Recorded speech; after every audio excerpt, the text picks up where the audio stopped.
Hello, welcome back to another episode of the Infinite Podcast. I am your host, Gastro Extraordinaire.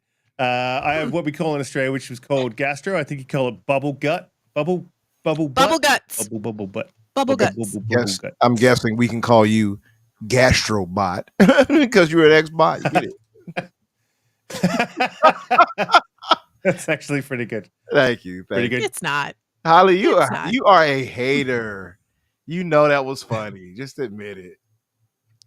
Look, she don't want to admit it. He's still waiting. Anyway.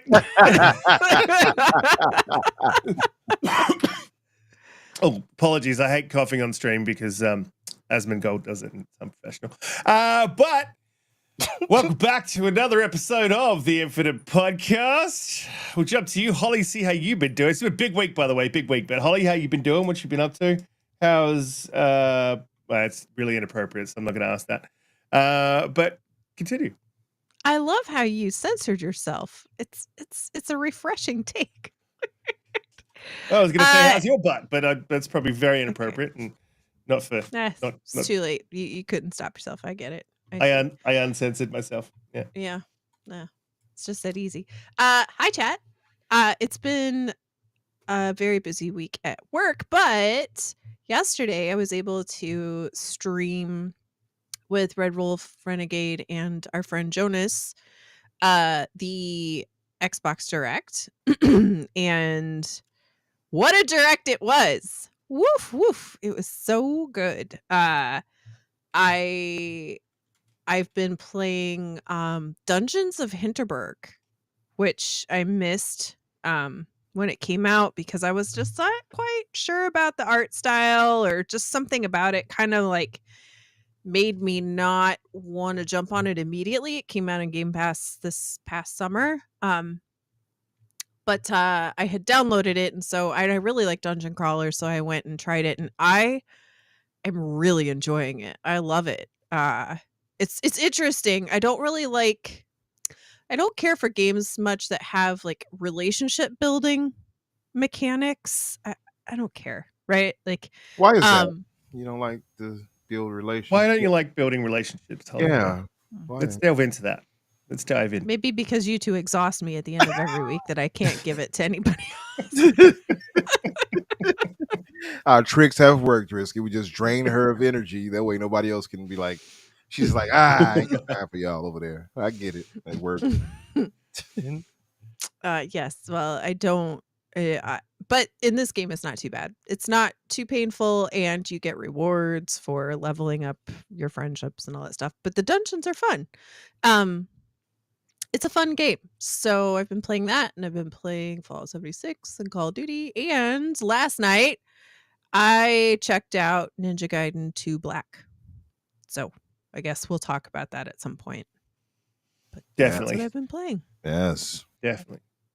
Got to get into that. Umbra, another fantastic week for Xbox. Xbox is just on the up and up and up and up.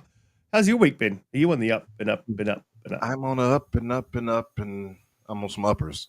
Yeah, it's crazy, man, how fast news can, or at least I guess things can change as far as people view things, right? Like Xbox just a week ago, everyone was, they need to do this. It's not good here. They got all the games going everywhere. And then this drops and it's like immediate. This was great.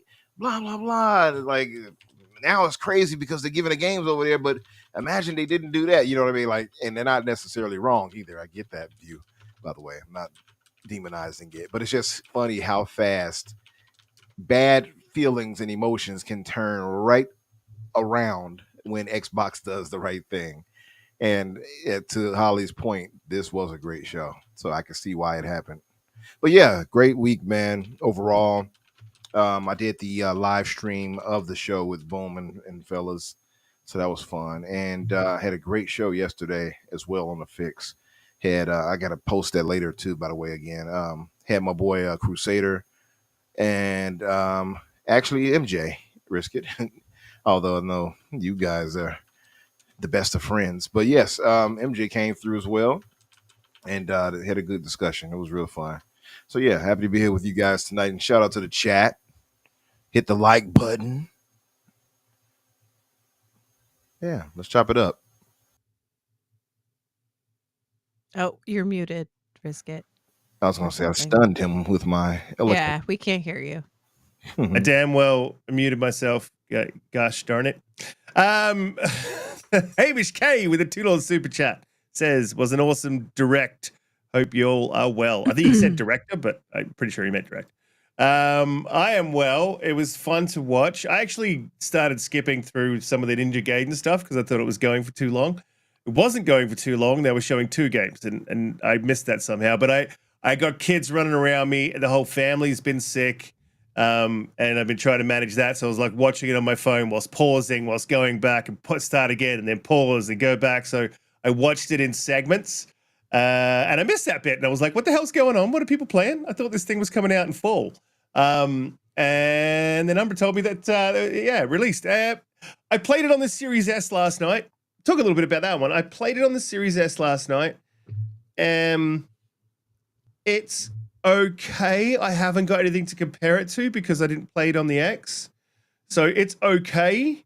There is a lot of shimmering and stuff with a lot of the hair physics and things in cutscenes, but outside of cutscenes, absolutely solid experience.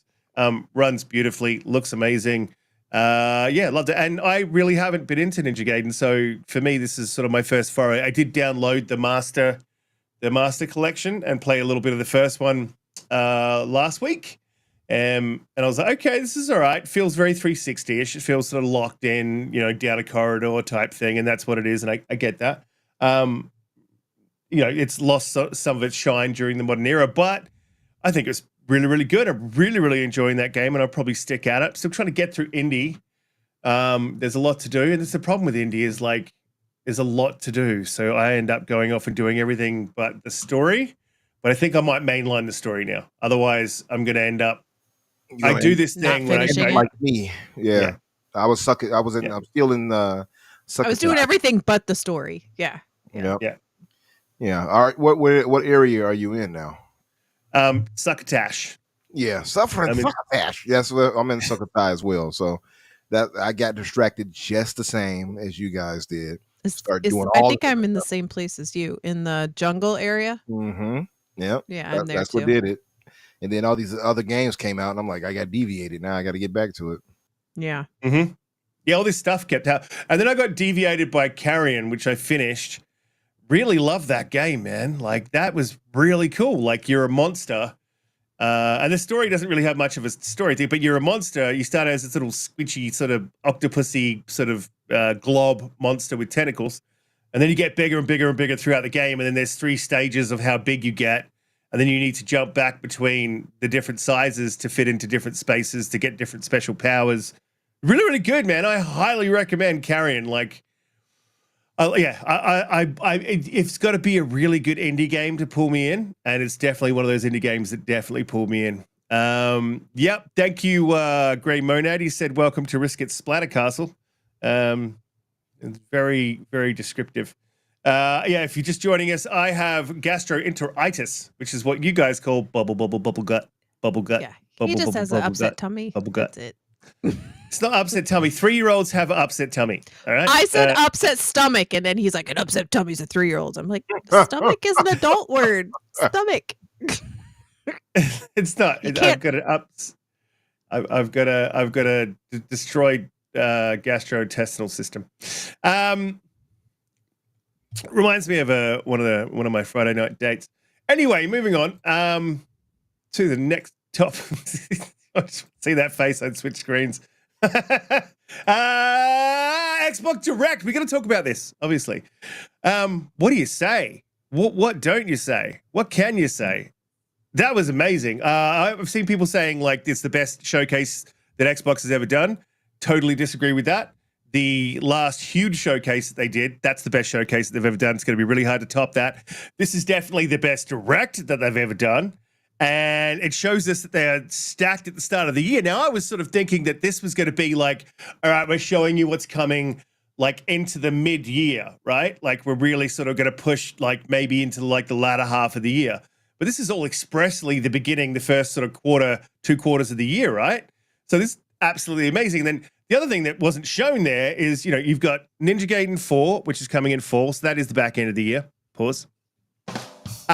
We've got Doom the Dark Ages coming May 15th, at South of Midnight coming April 8th, and then Expedition 33 coming in April 24th. There's almost not enough time to play those games, but also in February, we've got Avowed. Like, Xbox is the thing that I pulled away from this, or that I took from this, is what they promised us in the previous showcase, because there's always that little doubt in the back of your mind, like, are they going to miss the cadence? Are they going to get these games out when they say they're going to get them out? And what they're demonstrating to me, personally, as an Xbox fan, is we're absolutely hitting cadence. We're absolutely going to get these games out, and they're absolutely, every single one of them, are quality. We definitely go through each game individually, but we'll do that after we sort of got everyone's take on the actual direct itself. I'm super happy with everything they did. I like the speed of the show, the tone of the show, the amount of time they spent with the devs, like highlighting them, the amount of gameplay that they showed. If I had one little critique, it might be a little bit more gameplay, but I think that there was quite enough there for me to get an idea of what's going on. The format, absolutely everything. I thought this is probably their best direct yet, and they've just really sort of hit their stride as a brand. We won't go into the things that I think are a pity. However, Umbra, what did you think of the show? Where are you at with it? How it all felt to you? Man, I was blown away. Much like you, and it's funny though, because as I watched it again, I did the show live with what happened? Well, because I was blown away. Blown away. Well, everybody wants to be blown away. Anyway, but seriously. I apologize, Holly. We like to be a mature bunch here on the Infinite Podcast, and I get through one speaker's presentation without that thing going off at least 4 times. Give him one more to make it 4. I'm sure you'll say something. Don't worry about it. No, but like I was watching it live and going to what you guys mentioned with Ninja Gaiden. When that popped up, because it was kind of the worst kept secret, everybody and their mother was posting about, oh, Ninja Gaiden's going to pop up at the show, right? I did not, however, think it was going to be part 4. In my mind, I'm thinking maybe they're going to just be remaking, a past game, or maybe it'll be the 2D version. Excuse me. And I had to burp. And that's the 4th message. And I didn't think it would be that. And then you see this, and I'm like, you got the straw though. You got to get a different one for when she's drinking out of the cup. Yeah. That oddly was very satisfying a drink. What are you drinking anyway, Ollie? A black Manhattan. Oh wow. So you like them black, huh? I gotta give me one of those. Try that out. I'm talking about the Manhattan. There it is. See, See, you didn't even have to help him. I didn't even mean it like that. But anyway, I was watching it live, and again, I didn't think it was going to be part 4. And then you see the new character, and I think his name is Yamako, and you see him doing his thing, and it's like, okay, who is this? This is not Ryu. This is not Ryu. And you see him doing his thing, and of course you start seeing, at least I do, I start seeing signs that this is unreal. So my mind is already, my interest is already up on 10. I'm already like, yeah, this is what I'm talking about already. And then I see certain actions, and I'm like, this looks familiar. Like this framework of action looks familiar. And then they show Platinum. I'm like, no wonder. Platinum Games, and I know, Risk, what you may think, because I know you felt the way with Kamiya, but he's no longer there. So which is okay. Yeah. So that issue that you had with them was rooted directly with him, but he's no longer there, and you have the new head and everybody doing their thing.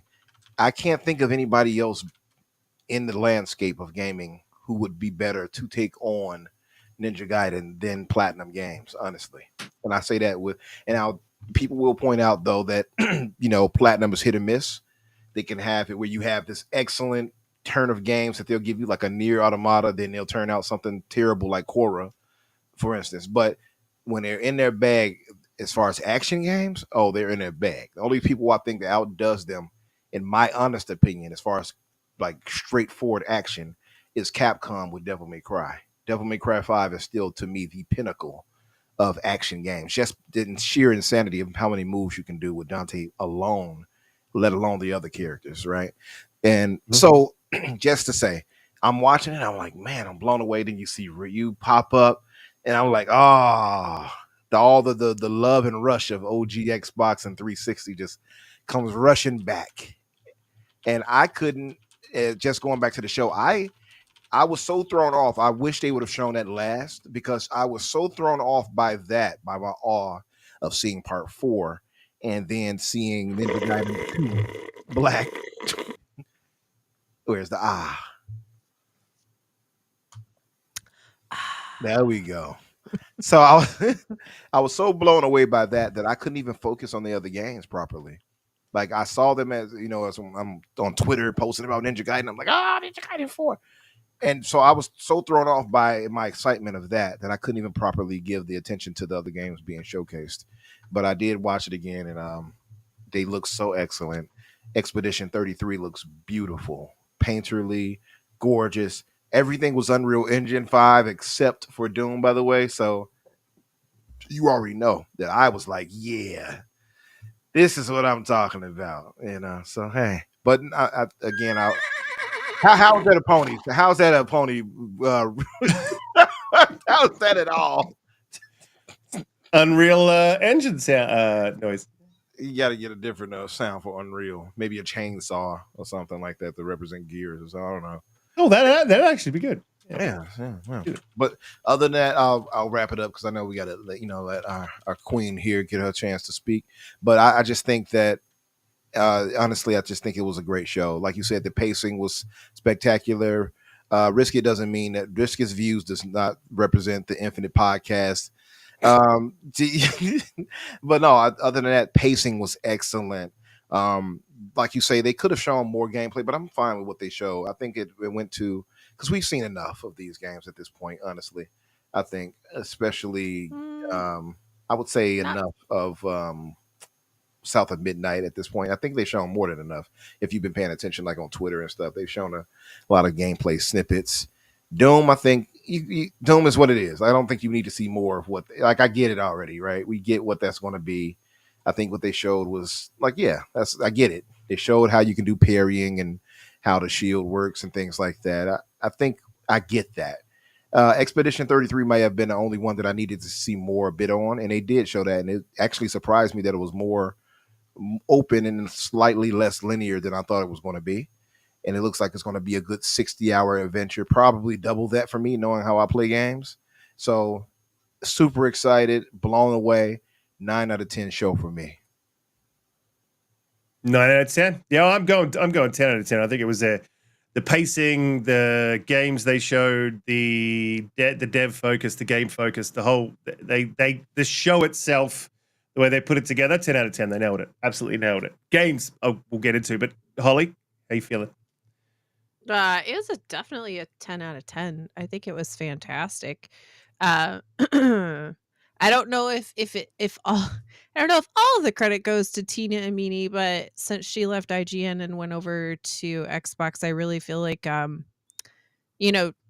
being from IGN, whether you like IGN or doesn't matter, but IGN kind of sees everything, right, that comes through, and they sort of have like the central pulse. And so when she went to Xbox, I think she did kind of bring some of that with her to say, these formats with presenters and long conversations in between don't quite work the same, right? Like look at how PlayStation does states of play, or look at Nintendo Directs, those kinds of things. And I think that's really paid off for Xbox, because at the end of the day, we all have time that's finite, and we all have things to do, and we really just want to see the games. And I think we all appreciate the longer dives that they do.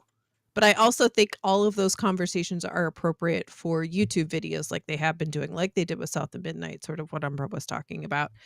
I think she's really, brought some life to the way that they do things, and it's been good. I think it was a good win for them. And I mean, I don't know how much you want to go into the individuals, or if we're just talking about the overall show at the moment. Overall But show. Yeah, okay. we'll come back. Yeah, and I also personally think the order that they put them in was absolutely perfect as well. If they had shown Doom before anything else, I think that would have been a big misstep. And then Right. I don't know, they just did great. It was awesome. Yeah. Well, I think the 10 out of 10. I know, guys in the chat, let us know what you guys think of the show, like itself as a format, the way that they showed it, the speed, the pace, the gameplay, the developers dives into their games. I'm really curious to see what you think. I think Umbra, we got sitting at a 9. I'm sitting at a 10. Holly, you're sitting at a 10. Yeah. Yep. Yeah. So we got 2 10s and a 9. What are you guys sort of feeling like in the chat? Do you think it was 10 out of 10 format? Definitely want to get into the game. So Ninja, you guys say Gaiden, but I'm Aussie, so I tend to lean toward Ninja. I go do towards both. I go to both gay or No, Gaiden. it's Gaiden. But it It's is Gaiden. But by the way, good. somebody asked you a great question. They said, I think it was Serve. He said, wait, 10 out of 10 show for you, but it's not their best show of all time? What do you say to that? Yeah. So it's a 10 out of 10 direct. So the words have meaning, Seth. So like for me, it's their best 10 out of 10 direct. This is not a showcase. Their best showcase overall is their major showcase that they had. Was it the last one or the one before? The one where they showed absolutely, yeah, it was the last one. One where they showed just absolutely all of the bangers. Like it was, like Gears. They had Fable. They had like, I can't remember now because you have to excuse me because I have an upset tummy. Got gastro. Doom. So They showed Doom. Praise. That was the first time we saw Doom. Showed Doom. They showed all the bangers in that, man. So like, yeah, for me, that is the best showcase of all, not just for Xbox. I mean, of all time, 100%. and it's going to be very hard to top that. 100% agree. It's the best show of all time. I've seen them all, so I don't say this as hyperboy or whatever, but the show was just phenomenal, flat out. Yeah. Even just in any area you can go to, pacing wise or whatever, it's just phenomenal show. Mm-hmm. And this is in that cadence too. So they were like, they sort of brought that to their directs. They're sort of not the same format, but they brought more of a focus on the developers with these directs. And so these are a different format with a similar sort of pacing, but also the right, everything's just got the right amount in it. I think they're absolutely nailing it. So as far as directs, this is probably their best direct of all time, I think. They've got the games in that direct. They've got the cadence, which is very important. They're not saying, hey, these games are coming spread out throughout the year. They've just told us what the beginning of our year looks like, and it is absolutely packed. And I think Deadly Headley, shout out to Deadly, he does some great content. Go and check out his channel. He posted a GIF of his backlog looking at him sadly as he just started deleting stuff off. And that's what it's going to be like. Like your backlog is just going to suffer. It's going to grow. And we're going to be playing all the new games. While on PlayStation, they're canceling 9 games. Anyway, let's not talk about it. We don't want to upset them. I don't know if anyone noticed, but if you want to find out what's going on with PlayStation, head to King Thrash's channel because... sorry, what? Hang on. Right, yeah, so apparently it's been nuked, so you can't head there.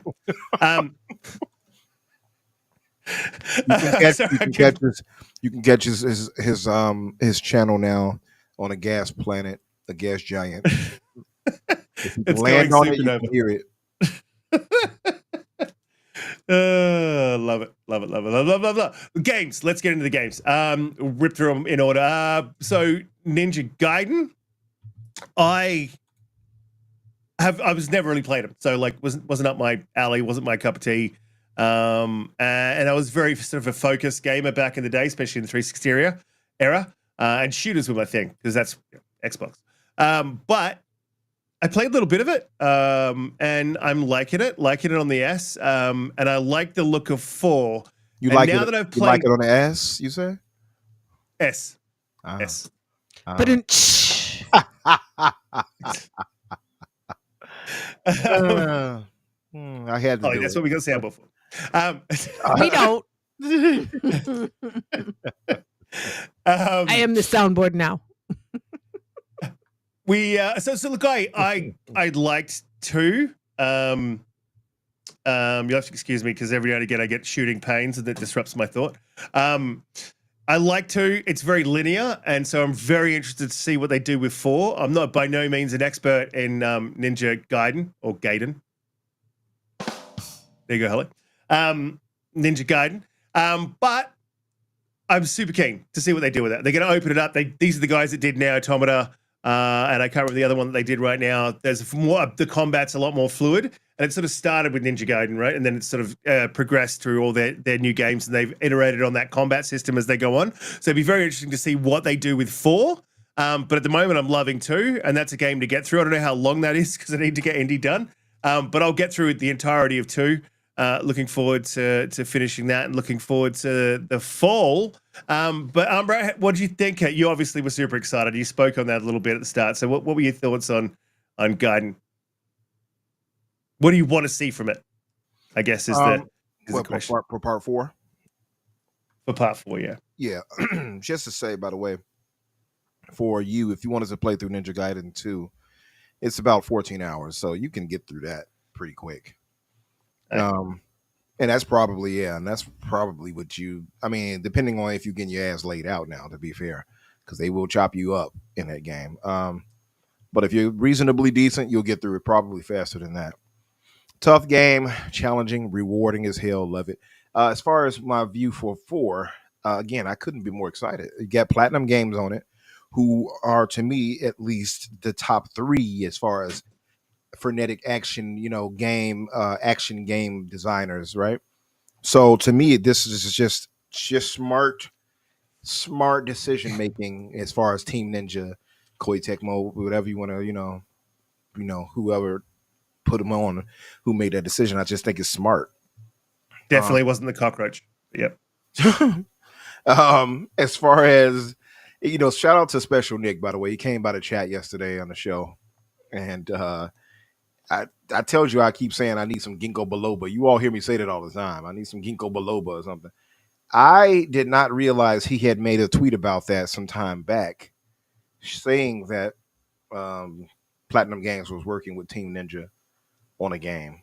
And I was like, what? I said, because somebody on the show was like, yeah, Nick, I think Nick mentioned it. I think it was Crusader. He said, yeah, I think Nick mentioned that in a tweet that Platinum was working with Team Ninja. And I'm like, oh, yeah, just idiotic and surprised as I am. And Nick is in the chat like, you commented on it. I'm like, oh.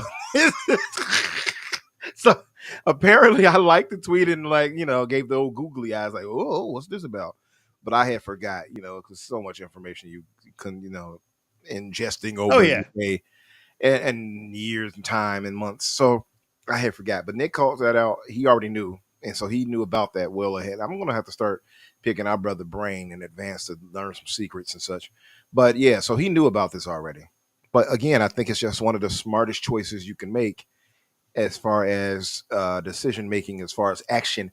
You got to find somebody who, who can nail that frenetic pace and visceral kind of action that Team Ninja originally gave. And I think Platinum Games is the right call for that. Personally, I honestly do. I'm interested in seeing how it plays out with if the play styles are interestingly different enough between Yameko and Ryu. It looks somewhat similar. Clearly, he's doing different moves. Ryu still has his classic move sets of the Lotus and the Izuna drop. You can see that, which I was happy as hell to see. And him doing his Nimpo attack. I'm pretty sure he does his Nimpo ninja arts. That's what it is, by the way. So you probably like Nympho or something. I just had to cut you off. Are you speaking English now? Is what's happening? Yeah, Nimpo. I'm speaking Japanese. All right. Englishies. I have no idea. Hey, quit hating, Holly. Quit hating.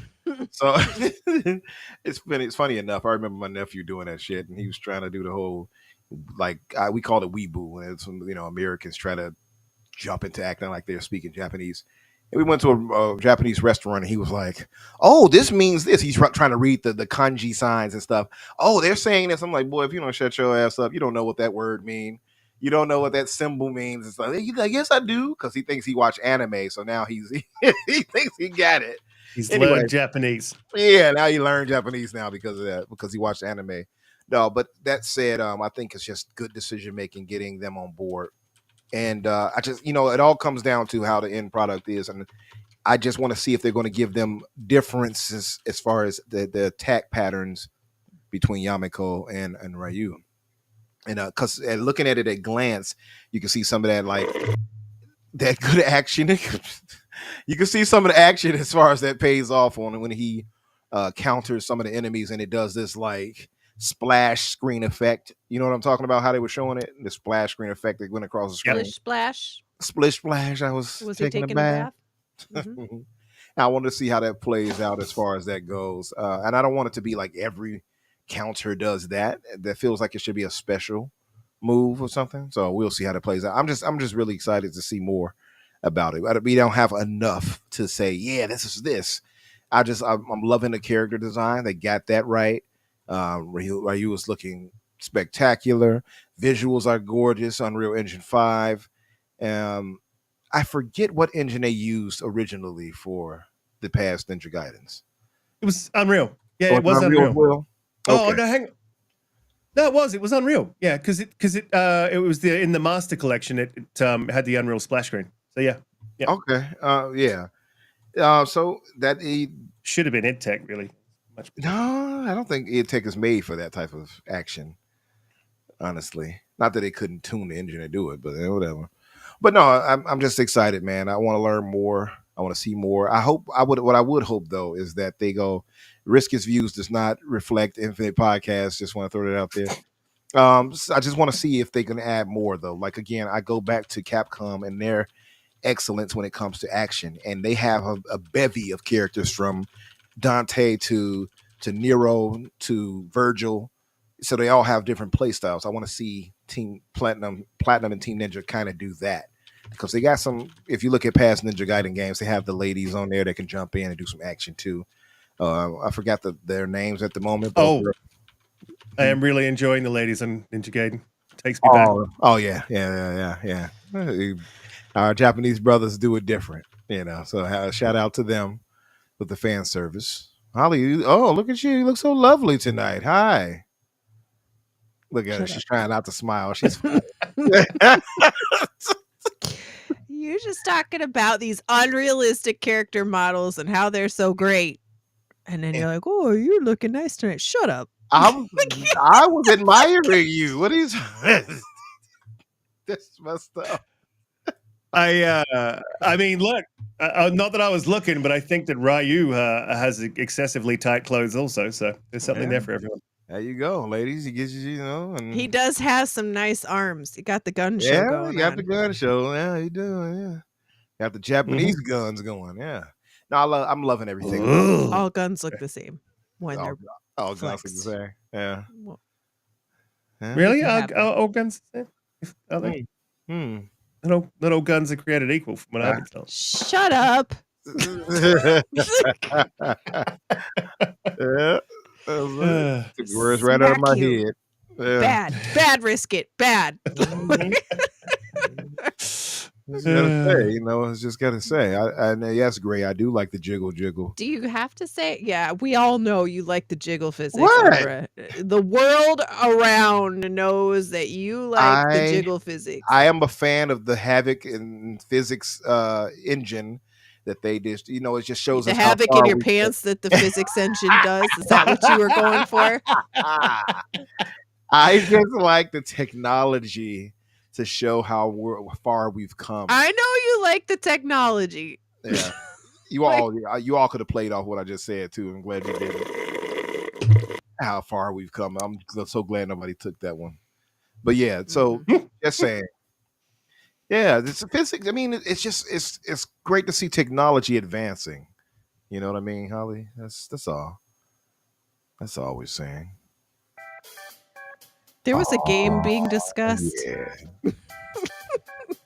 Jiggle physics. Oh, Lord.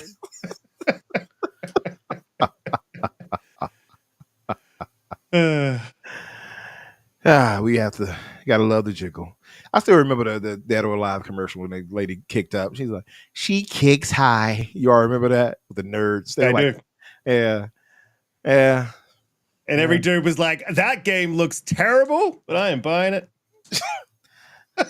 I'm buying it for the booklet inside. Yeah. Holly's got a disgusted feeling. I've had enough. I've had enough. All right, moving on. So the physics are amazing. We're loving that. What else are we loving? Your mom. Hell. She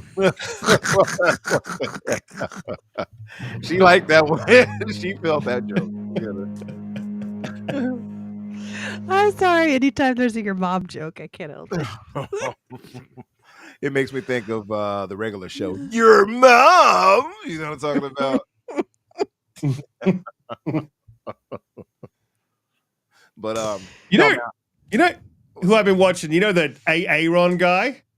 Like I didn't realize that was like a skit show that had been going on for years, or whatever. I've never really seen it, but you talking about? Yeah. Those guys. I've been watching those guys a lot lately. They're fucking hilarious. I love those guys. That Key and Peele shows. You should watch more. It's a whole bunch you can get out of those shows. Hilarious skits. Yeah. There's I just been watching them on YouTube. I've probably watched hours of them at this point. But still, the Aaron is the pinnacle. Has been the pinnacle. That is the Balake, D nice. Oh yeah, I forgot about that. Balake, Balake, D nice. Blake. Nobody says Blake. Oh my god. Anyway, complete derail. Let's get back on track. Well, look, we'll jump to Holly. Otherwise, we're going to end up back in the jiggle. There's a joke there somewhere. Holly, how are you feeling about Ninja Gaiden now? How we've sufficiently ruined that game for you? Yeah, now I hate it. I never played any of the original Ninja Gaiden, so for me, I've heard of it, of course, right, and seen stuff about it, but I've never played it. So, it's huge. Yeah. Sorry. It was huge. Game. The game was big. I don't think you should have power over that board. It's too much. You are irresponsible. You say no one man needs all that power, huh? No one man needs. All I can hear is Kanye in my head when you say that. So, I, as I'm very well known for, I'm like not generally a fan of Japanese games. However, it really is mostly just like anime style Japanese games. So this one, when it started, I was like, oh, this looks good, and I was super excited from the trailer as somebody who's never played them. Is very particular about the setting in particular. It looked absolutely fantastic. And are we going to talk about? Should I talk about 2 now? Or should I hold it? Definitely. Riskit. Okay. Yeah, both. We do it both. Okay, yeah. So, I thought perfect they're both in Game Pass, so it's a win for anyone, right, who hasn't played or is even just mildly interested. If you have Game Pass, it's a no-brainer. Just download it, try it, see what you think, or even just try it on xCloud.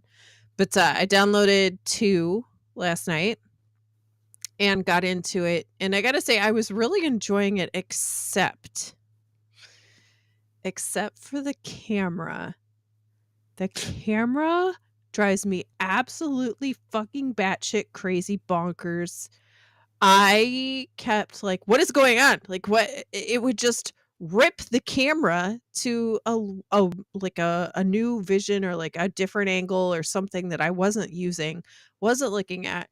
It was disorienting to figure out like where I was again, because I like Ryu's in black and then you look the similar. attackers are in black and the camera whips around and you're still moving and you're like, wait, where was I? Like, and then you're getting attacked at the same time. Or like I would the first time they teach you the wall jump or the wall run. Mhm. I missed it. Fine, no big deal, right? There's a ladder, go up, and actually there's a thing in the bottom, so it's actually good that you miss it because you pick it up and there's an achievement. But don't hit that damn button. um, but when I would come back up, like I would head backward, back down the hall to sort of turn around and head, and the camera would just like, "What?" And I was like, what's going on, right? And I see you nerds, but that is not okay. Like it's one thing if it's when you're not in combat, but during combat it would just like herky jerky twist and I would have no idea what's going on. It was so frustrating that I was kind of like, I don't know how long I'm going to keep playing this game. That irritates the ever living stones out of me. And so it's funny because I did make a comment because Colt posted something today and I just said I was really enjoying it, but the camera is honestly driving me crazy. And I had one or two people respond and say that they stopped playing because of the camera as well. So while I understand that may have been just a limitation of the game at the time when it came out, right? And game making and all that stuff, it is a full remake and you've updated it. And I don't really think that should have come along with it. I feel like there's a way that you should have been able to take care of that. I'm going to interrupt here and push back on that because it is not a full remake at all. It is a remaster. Either way, I don't think that is, I don't know. I just hope that what that was does not translate into 4, because if it does, I mean, I'll keep playing 2. Maybe I'll get used to it. Or maybe I just felt like I was fighting the camera more than I was ever fighting any of the enemies. Like the enemies I was fine with, but the camera was like actually the boss fight. Every fight. Like you're like, now I got the final fight here. Right. Yes. And I won't lie. Like that's part of the battle of mastering Ninja Gaiden is that. But that's a stupid thing to have to fight. You're not wrong. That's a stupid thing. You know what you can do, and for anybody else who's having trouble with that, make sure you're moving, or when you're moving around, click RB. It'll refocus the camera immediately behind you where you need to look. It is a skill issue. It is annoying, and but it's a skill kind of thing. You have to. It is kind of. I don't want to call it a skill issue, but it is something that you can use as a skill to learn how to properly manipulate that thing. Yeah, so just with the remaster, so it is remaster, which is a graphical update. They pretty much brought along all the, as far as based on the, I started on 2 on the, I didn't want to start on 1 because it was like way earlier. And it is, and then when I started playing 2 Black, it's the mechanics are exactly the same. They're like no different. Camera's the same. It's exactly the same. So they've just done a graphical update.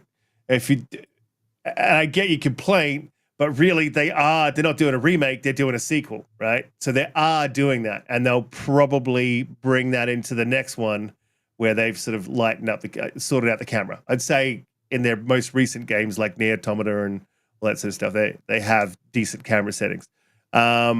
You can turn off auto centering. Thank you to Sanchez MTZ Gaming. You can turn off auto centering, so it'll just float. And then Rashan said you can, or Rashun, apologies if I mispronounced, said you can raise the camera up a little bit and then sort of look down on the battlefield, so it's not so jarring when it swings around. So those are 2 things I might try because I had the same problem.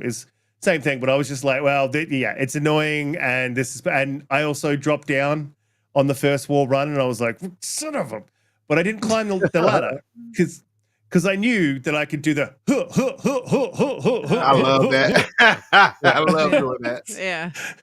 So I did that all the way to the top, and I'm like, it's not so bad. I got to do that. I'm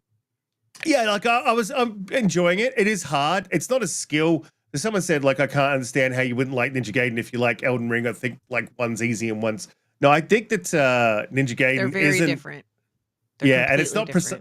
It's not as precise. Like it's nowhere near as precise. Like Elden Ring complete precision. Like you are timing your animations, watching their animations, and moving, in a flow. Whereas this is a little bit more furious, right? So try to get away with it while I'm talking. She does it every time. Huh? Unbelievable. Yeah, so look, I'm enjoying it. Definitely has issues. It's a 360 game. That's what I mean. It's like it felt like a 360 game, and I would like to see them expand on that, and I think they will. So, but man, it remains to be seen. It's beautiful. It is gorgeous, isn't it? They did a good job with that. Yeah, nice, really good job, and yeah, they've textured and detailed, and they've added in, I think, a little bit more, like. Not a lot, but like a little bit more around cutscenes and stuff like that. They've added in more assets and things. So the faces look, that you can tell the faces were done over too. Right, even Ryu from him, even though you can really only see his eyes, you can see that it's redone. What'd you do to the faces? But like even like the other characters, you can see that they definitely kind of, I don't want to say remodeled them, but they definitely updated the visuals to how they look for sure. Looks really good. I mean, it's Unreal Engine 5. What do you expect, right? So yeah, I'm happy to see what they did with it. I expect, but I will, co-sign that with you though, Holly. Like, hopefully, and I think Riskit is right. The camera thing is more of a Team Ninja issue. So maybe, Platinum might not have that issue with part 4. Mm-hmm. Well, and every time they're changing protagonists too, right? So that's a good time to really just update everything. Right? Yeah. Every time you say part 4, I hear parkour. And then I think of the guys like running around the office. Go, parkour! Well, the way these guys move, the way Ryu moves, you could probably consider it parkour. But yeah, especially the wall jump. You know what I don't like from that 360 area, and a lot of games did it, and Ninja Gaiden or Gaiden did it, and it's the really tight cannonball flip. I'm like, there's not many people. The like 80s kung fu cannonball flip. It's like, it's not, that doesn't happen. Like people are a little bit more spread out than that. Yeah, I mean, to be fair though, he's doing all types of fantastical, crazy shit throughout the game, including like ninja magic attacks. So it is what it is. And Pyro, you are right, my brother. My OneDrive is about to fill up with Ayane for a fact. Like, I'm just fascinated by her clothing. That's all it is. That's it. Yeah, sure. He's a bit of a fashionista. Exactly. Sith Lord with the $2 super chat says, my 3 favorite people making my Friday night. Thank you, Sith Lord. Long time supporter of the show, absolute champion. Shout out to you, our Chicago brother. What's up, brother? Is he from Chicago? Yes. Yeah. I didn't know. That's what it is. No, I'm kidding, Sith Lord. Kidding. Moving on to that. Look, this I was super okay. So, I'm going to throw some shade when I go okay. So, right. So, Doom. Everyone loved Doom. Doom 2016. They thought it was great. Doom last. Why? Doom best. Doom last. Doom best. Doom last. I like she's devolved into cave woman speak. Doom best. Doom last. Doom best. Doom last. I don't know if it is the best. I think that Expedition 33 is pretty good. South of Midnight. Okay. Well, let's jump on South of Midnight. And because I'm actually very curious what Holly thinks about that, because hated it. No, I'm kidding. you've been a bit off it the whole way just because of the stop animation. But look, every time they show that game, I am in a little bit more, like double down. That game looks absolutely amazing. I think I think it might. Oh, I know this is probably going a bridge too far, but I think it might be Xbox's God of War. And just because it's that third person over the shoulder, it was very, very different. But I like the differences. I like that they're focusing on each animal. Each animal has an effect on that part of the land and everything in that land. And as you work towards that animal or that spirit at the end or that folklore thing at the end, and you're like building the folklore, building what's behind that animal. The combat looked absolutely amazing. I'm going to be honest and say I don't like the weapons. Like, I don't want knitting needles as weapons, but like, cool. like I'll take it, because the way that they seem to be using them looks awesome. I don't want to be fighting with lace. You know what I mean? Like, I'm not a 90-year-old grandmother. However, they're making it look really, really cool. So things that I sort of internally go, oh, I don't know about that, they've made look really good, and they've seemed to have fitted into the lore and what's going on with it. So, Ollie, every time I'm talking, you can stop this, just it's not fair. So look, I'm 100% in. The things that I don't like about it, when you turn the things that seem a little bit off in a game into their strengths, that is just fantastic game development, as so far as I'm concerned. So that's what it looks like to me. Looks like they turned the things that I was concerned about into strengths. Holly, where are you at with it? So I like stop animation a lot. It was just the stop animation in this had always looked like maybe the timing was just a little, maybe not how much I would like it. It's probably more for me just that I've never been to Louisiana, New Orleans, the Bayou. I don't have any tie or connection or necessarily a lot of interest in that area. No That's crazy, because disrespect. it is right by you geographically. Right by you, by you. It's not. It's very Bayou. far from me. It's but very by- far. It's not. My jokes are And wasted here. do- It's a tough crowd. well, it's not. Jokes are funny when they're based in truth, and that's not true at all. Like, it's not close. And I think that's probably why I haven't had like a any interest or connection in it, right? Because I just, it doesn't interest me as much as some other, historical stuff or story stuff, driven stuff. But I will say that this preview of the game was much better for me personally than any of the others. I like that we got a little bit of story with Hazel and her mother and kind of what's happening at the beginning, because we don't necessarily know why she's doing the things that she's doing.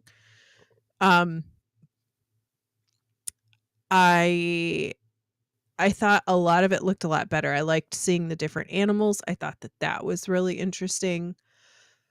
The one thing that I still have a problem with the combat in the game. That is the part that always just makes me kind of concerned, I guess is the right word, or just think that it just doesn't look quite right. So I'm surprised to hear you say that you thought that is absolute perfection, because that's the part to me that I'm like, I don't know. The combat looks a little wonky, right? But the rest of it is growing on me, but the combat still looks a little hit or miss for you. unflushed out, or it's I don't know, something about it doesn't quite say. And I don't like, I know I've seen several people talk about turning off stop motion. I love stop motion stuff. I really, really do. Wallace and Gromit's one of my absolute favorite things. I just felt like their timing on stop motion seems a little odd. I'm going to keep it on because I do like stop motion. I think it can really add a lot of unique like art style to something. And then if for me, it makes me uncomfortable, or, if the timing just feels bad for me, I'll turn it off. But I would like to keep it on because I do like stop motion. So it really does not look mid, though. Magnum in the chat says, just say it looks mid. It just doesn't. And I don't understand how you don't see that combat as fluid. The combat looks like very fluid. So you've got your dodges, you've got your special attacks, you've got your charge attacks. Like, I don't think the combat's going to be like Witcher level, complicated, but I think it's going to be very good. But Holly didn't like Prince of Persia, so what does she know? Right, what do you think of the look at the look? Yeah, I'm used to it. What do you South of Midnight? I'm love it, hate it. I'm loving it, man. You know, like you said, I think the more you sing of it, the more to me, the more I've been reassured. I had to do it for you, Holly. Mhm. But the more I've seen of it, the more I've been reassured that compulsion is on the right track. And my initial worry was from compulsion just off past games. We Happy Few didn't quite land with me. I know they had this other game based in the shadows that you move. I forgot the name of it right now. I And so really like We Happy Few. you liked it. Mhm. I guess I didn't give it enough of a try to be a fair shake, suppose, because I It had had problems. It has a lot of problems, but yeah, I like the setting. I like yeah, the art totally of it. style. I Okay, like a lot of the aspects of that more so. Like if you just put those two games in front of me yeah, and I didn't know anything about them, I would 10 out of probably 10 go to times that. always pick We Happy Few. Well, it also goes to kind of your style of gaming, right? Like you like, Right. for instance, Right. Bioshock, so it kind of Exactly. looks Bioshock-ish, right? Right. Is Right. that fair? Yeah, I The can see bright that. colors, I like British style stuff, The British, that's just me. you like the British, Not in it. like that. I like yeah. What's wrong with the British, Holly? No, no, I'm sorry. Anyway,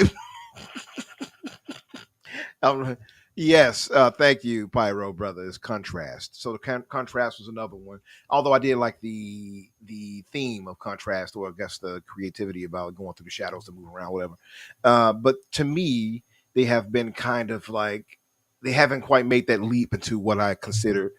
Man, yeah, this is a studio to watch out for. So once they showed South of Midnight initially, I was like, okay, I like where they're going with this. Let's see how it plays out. And from everything I've seen, each time we've seen it with South of Midnight, I have been steadily reassured that this is going to be a great game. It's not going to be a super long game. I think it's based. Talking with the fellas the other day on a show that I think it's about 12 hours of a game, so it's not super long. You have a bit of like puzzle solving, or at least environmental puzzle solving. You have the combat, which looks fun enough to me. I don't need it to be like super top tier. Just I need it to be functional, and I need it to be fun enough to do. And because people are like, well, it's repetitious. I hate when I hear that for gaming, because it's like everything you do in a game is repetition. Everything. Yeah. It's all how it's done that matters most. So from what I'm seeing, I'm sorry, Pyro. I'm sorry, in it. Here, have some beans and toast, Pyro, my brother. That was Australian bogan mixture. Wasn't You don't know what you're doing. either. It's just wrong Yeah. in all aspects. I think that you guys are hating because I am an excellent purveyor of accents. Anyway, no, I think though that if, like I said, everything I've seen with it has reassured me that this game is going to be good, and I say that just straightforward, being honest. For one, I'm gonna glaze it a bit because it's Unreal. That's automatic. But put that aside for a second and just look at the creativity of this world. Now it's based off, of course, deep South lore, Southern lore, pulling into like what's the name? Two Toed Tom. What's the other one? That wolf. I can't think of the name of that wolf. It's pulling off a lot of these different mythologies and stuff like that as mystic thought. I like how they're playing that into the story. So that you might not like the weaving needle thing, Risky, but like that plays into the lore of this, right? So all of that has a reasoning for it, which I like. I Mhm. like when they give you reason to why the rhyme is there, right? You got the rhyme and a reason. I like that. Also, I like the traversal aspects they've shown. It looks really fun. Um, you got the catfish companion going around with you talking in Creole and such. Come on, Hazel. That is not honestly. That's not how I expected Marley's to sound, but I'm Yeah, yeah. there for it. Oh yeah. Wait, did we not uncover that Marlise is now, by the way, the pirate person? Yeah, that's been known. I've known Yeah. that Okay. since it or he did like started, and It, then I got yeah. dragged back into the Marley stuff again, and I'm like, Yeah. guys, we've done this over Yeah. and over. Yeah. No, but I like it. They got the town. We said in what Prospero. That's not a real spot, right? That's a made up place, right? I Prospero. think so. I Yeah. think so. I'm like, that's them Prospero in Louisiana. But yeah, so I like everything about it. Seeing with her, the bringing in the story of her mother. I just want to see how it all plays out story wise. To me, it seems like it's going to have a solid enough story. It's calling into the like I said, the folklore of the South. I like where they're going with this. Everything I've seen, it looks to be more polished the next time we see it. Shout out to our brother Donte. And I don't know, man. I'm really excited. Like I said, I think it's going to be a great game. Honestly, legitimately, I think it's going to be good. They're probably their best game, as far as I can see it. I like what I will say is that I think Compulsion's a quality studio, and they're very unique, and they do very extremely stylized games, right? Their art is always very, very stylized, and it's very unique. I think that they've gotten better, with each game, but I think that they are still growing as a studio into something that um Is much bigger. turns out to be a full quality full quality game, right? And I think that they're getting there. I hope that South of Midnight comes out like that. I don't think it's going to be. I think it's going to be okay. I think it's going to be an okay game. Right? Oh, wow. So you don't think it's going to be like great or anything? I think it'll hit in the 70s. But damn. I would love to be wrong. I would love to be wrong. I am not saying that I want this at all, right? I'm just speculating, and I hope it's better. She's wishing harm on this game. I'm not. I'm being realistic because I think it looks really cool. I think they've done a lot of really, really unique things for it. I just think that, they're still kind of growing, and because Compulsion has bounced around to such different types of games each time, right? That, like if you were doing iterations of a similar experience each time, it's probably more than likely going to improve, right? But when you're bouncing around, you're creating new problems, right? Each time that you bounce to different things. So, but I think they've done a lot of hard work to go into the history. They've done a lot of hard work in going and visiting the area to learn more about the culture and the music and, all of the things that would identify with that area specifically.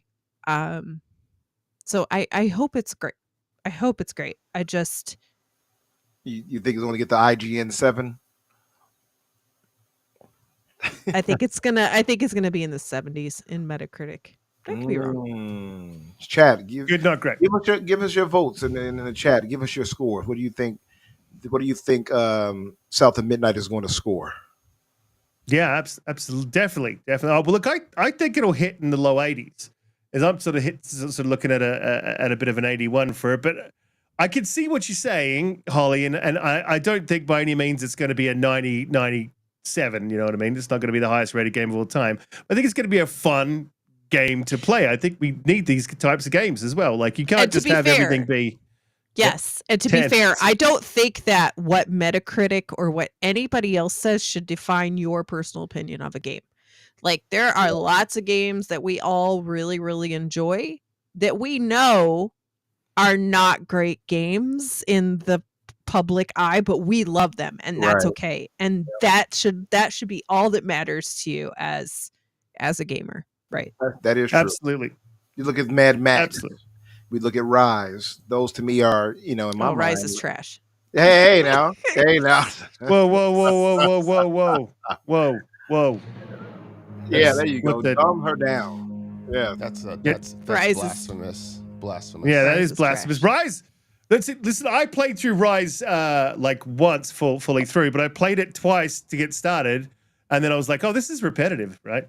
Umbra's favorite critique, but it's just a cool, like, it's nothing more than what it is, you know what I mean? And you shouldn't want any more than what it is out of it. Like, and just go through and play it. It's fucking great. And it's actually had a pretty cool story with a bit of a twist at the end, which I liked. I was going to get to Jax 82, and then we'll say hello to Donte. Jax 82 with the $5 super chat. Think of Compulsion, a company in Canada, had no connection to the South, went there, did the research, and made sure it got it right. Asked what was and asked what was needed. Yeah, and I love that, and that's what I like about. And we're not good. We're not going to talk about this, but I'm just going to quickly say that's the kind of consulting that I want to see. Like, I don't want to see people just go to a company and be like, "Yeah, fucking A, we know it all, and we'll tell you about everything." I want to see people go to the regions, to the people, to the places that they're making the games about. If that's what they're interested in doing, making them, not fully fictional, they're making them. There's also ways you can make parodies of, not a parody of a culture, but like, just a stereotype of a culture. And I don't think that that's bad either. Like, we do it with Italians all the time. I mean, look at Mario. Mario is a stereotype of Italians.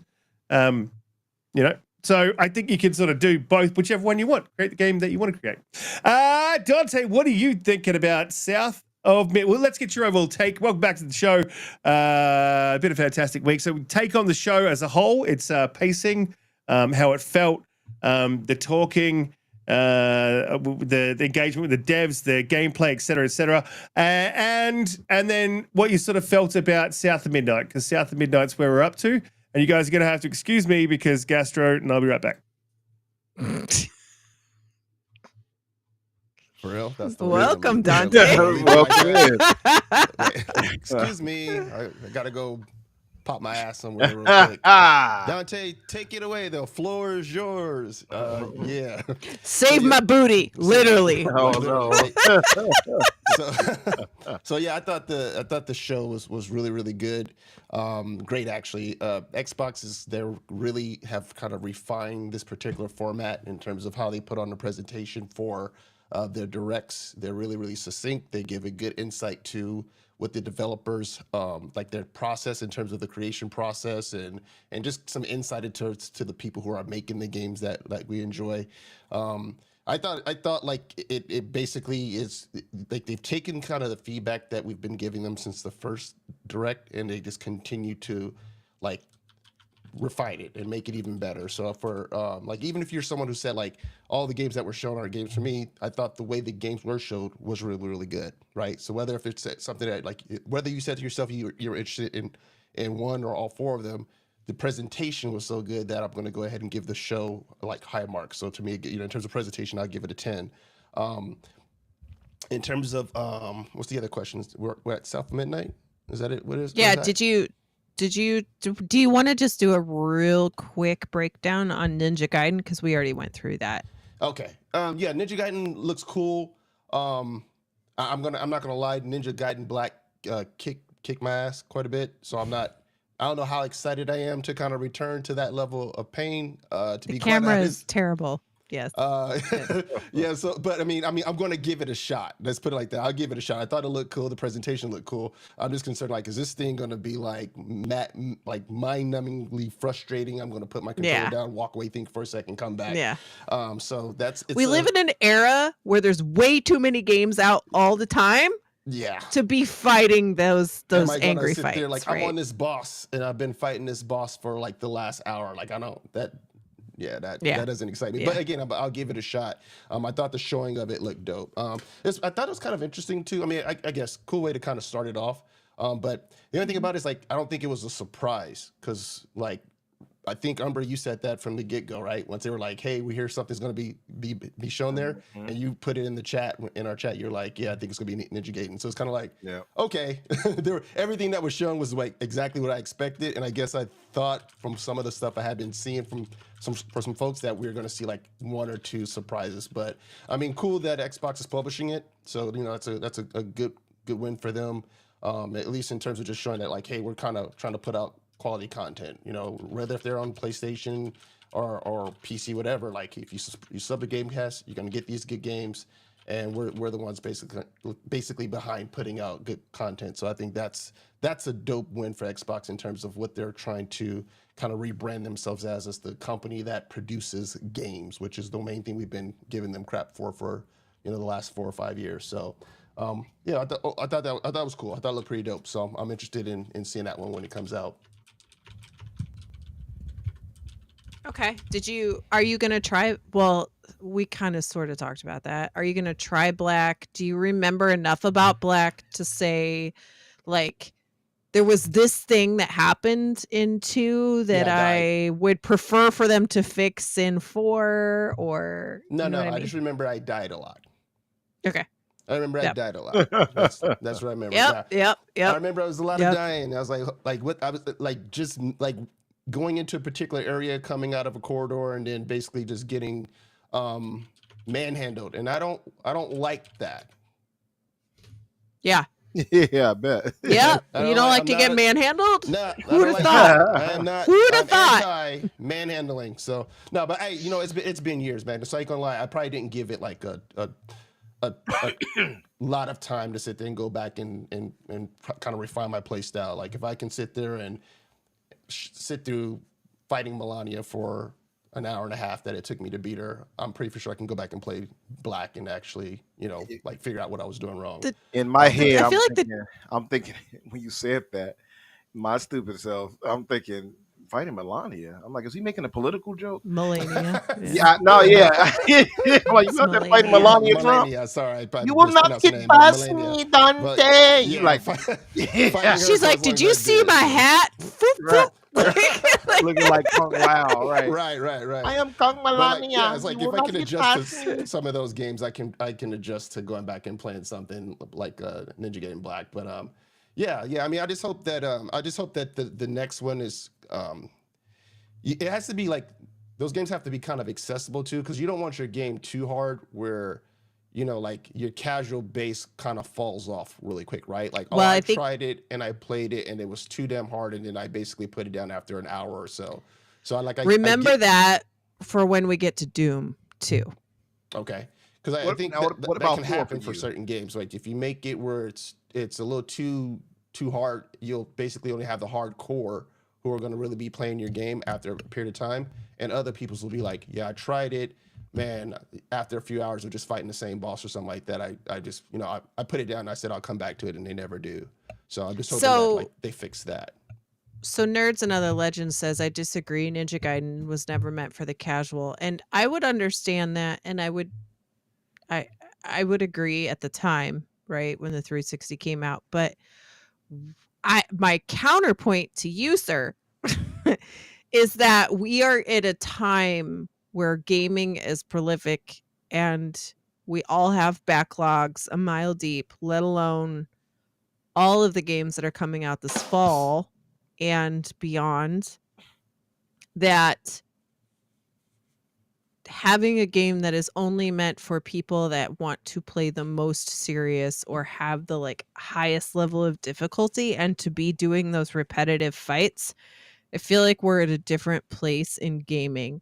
Not only because of all of the games that are coming out, but also to the other person in the chat's point about Elden Ring. Elden Ring was smart, right? They weren't just a regular like Souls where you're just in a room fighting on and on and on and on and on until you get through this person. It was more like, well, if you can't, if you're frustrated here, there's all this other stuff you could go do, and it will help you level up so that this becomes attainable without losing your mind, right? So I think for me you didn't personally, get stuck in a hallway. Yeah, for me personally, I don't have time, and I don't like games that force me to sit there for 1 to 3 hours fighting the same boss over and over and over. I'll just stop and go to something else, right? Yeah, that's my point there. And like not to discredit what he's saying, but if you're relaunching something, I won't say relaunching, but here's the next iteration of your game. I think the ideal is that you want this thing to appeal to as many people as possible, and not just make something that's just going to be niche. I don't think any developer would want to go into something and saying this is going to be niche where only the really hardcore are going to be the ones who can gravitate towards and start enjoying this game, right? Sure, you can have settings or whatnot where only the hardcore are going to play it that way because that's a thing for them. But you need to have it also where like you're trying to appeal to a wider audience who are going to be like, yeah, that new Ninja Gaiden game was really fire. It was tough, but not too tough where I gave up on it. I think there's a balance there as a developer that you got to kind of take into consideration.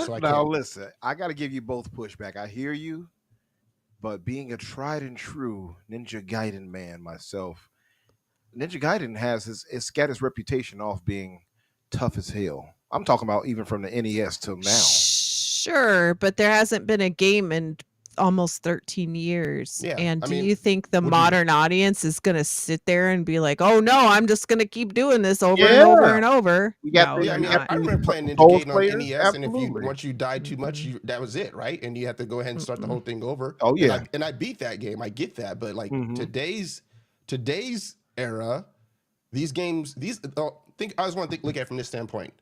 What is the cost for development of the game? Because you brought back in you got platinum back in on it to work on it, right? So I'm guessing there's a cost behind that. So are you doing that with the anticipation that it's going to still just only have appeal this to the small hardcore? old school? I would argue that Platinum is probably going to have it easier than Team Ninja would have. I would honestly believe, I doubt in my heart of hearts, I think that it's going to be tougher than Team Ninja's game. Just don't flat out honest.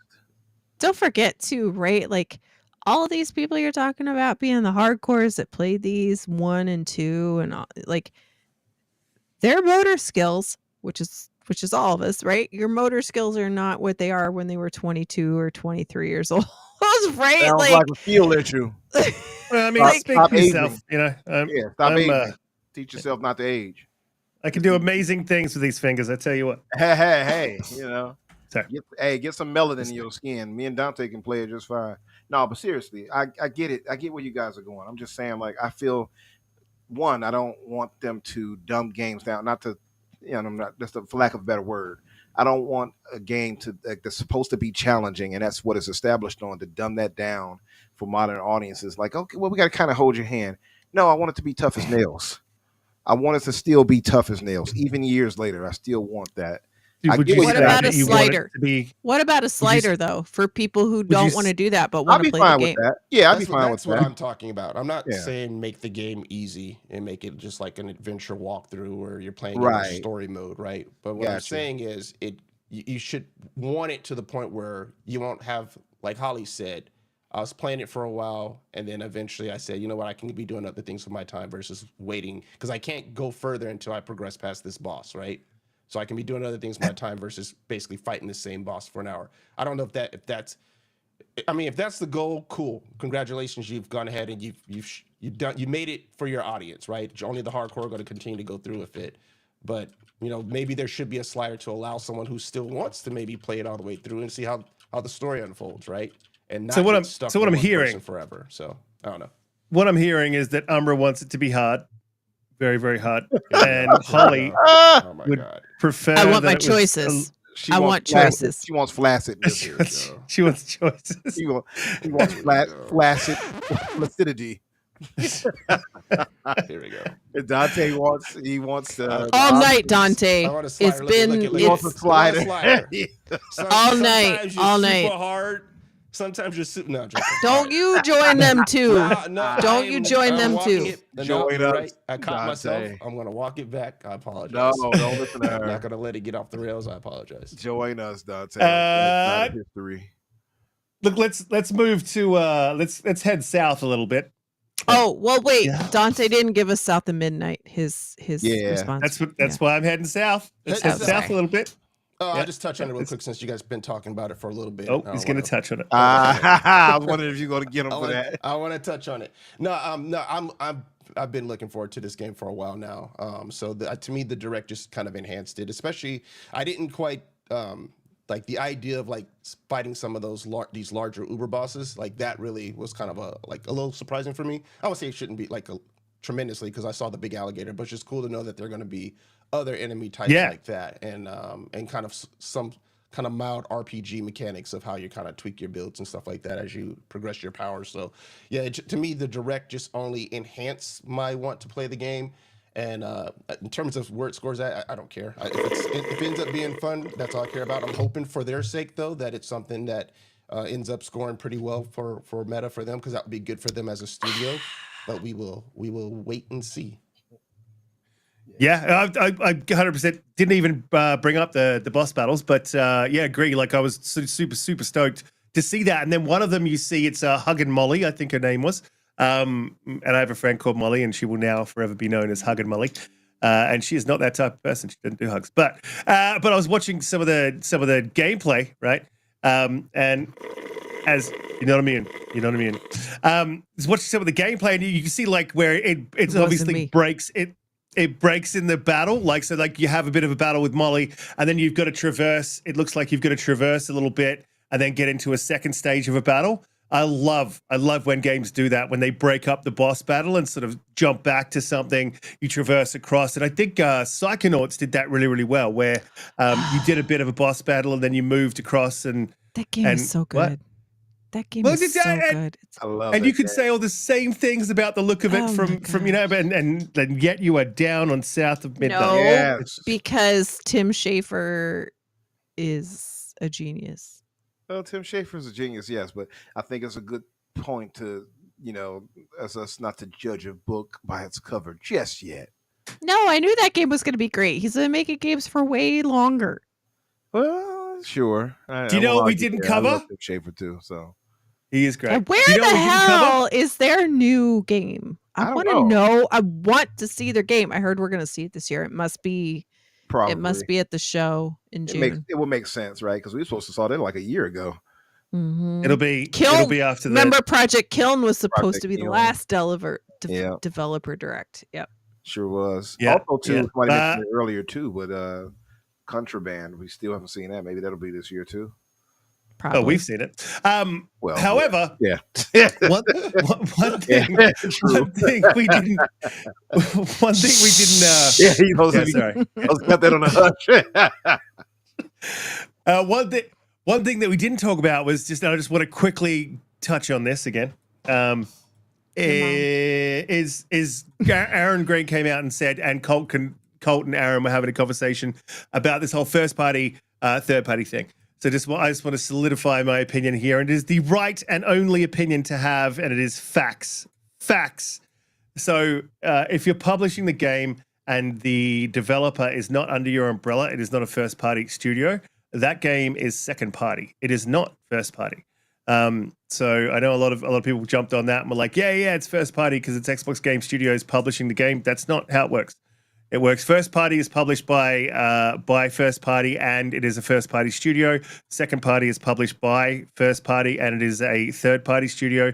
And third party is just self-published, and or published by whoever. And it is on all platforms or from a different place. Jesus, ruin that. That conversation was funny to see. Mm-hmm. Yeah, jump in. Yeah, because it's like, okay, well, traditionally we understand that first party is a game that's owned, or IP rather, that is owned by the publisher, and then developed by devs owned by them. Second party would be IP owned by the publisher that a third party team makes for them, and a third party game would be a IP owned by a third party made by a third party. So it's kind of funny to see how this has kind of been muddled, but apparently Microsoft, Sony, and possibly Nintendo with Pokemon, for instance, because they partially own Pokemon, and they have I think I forgot their name right now, who makes the games. So that's technically Pokemon is technically second party.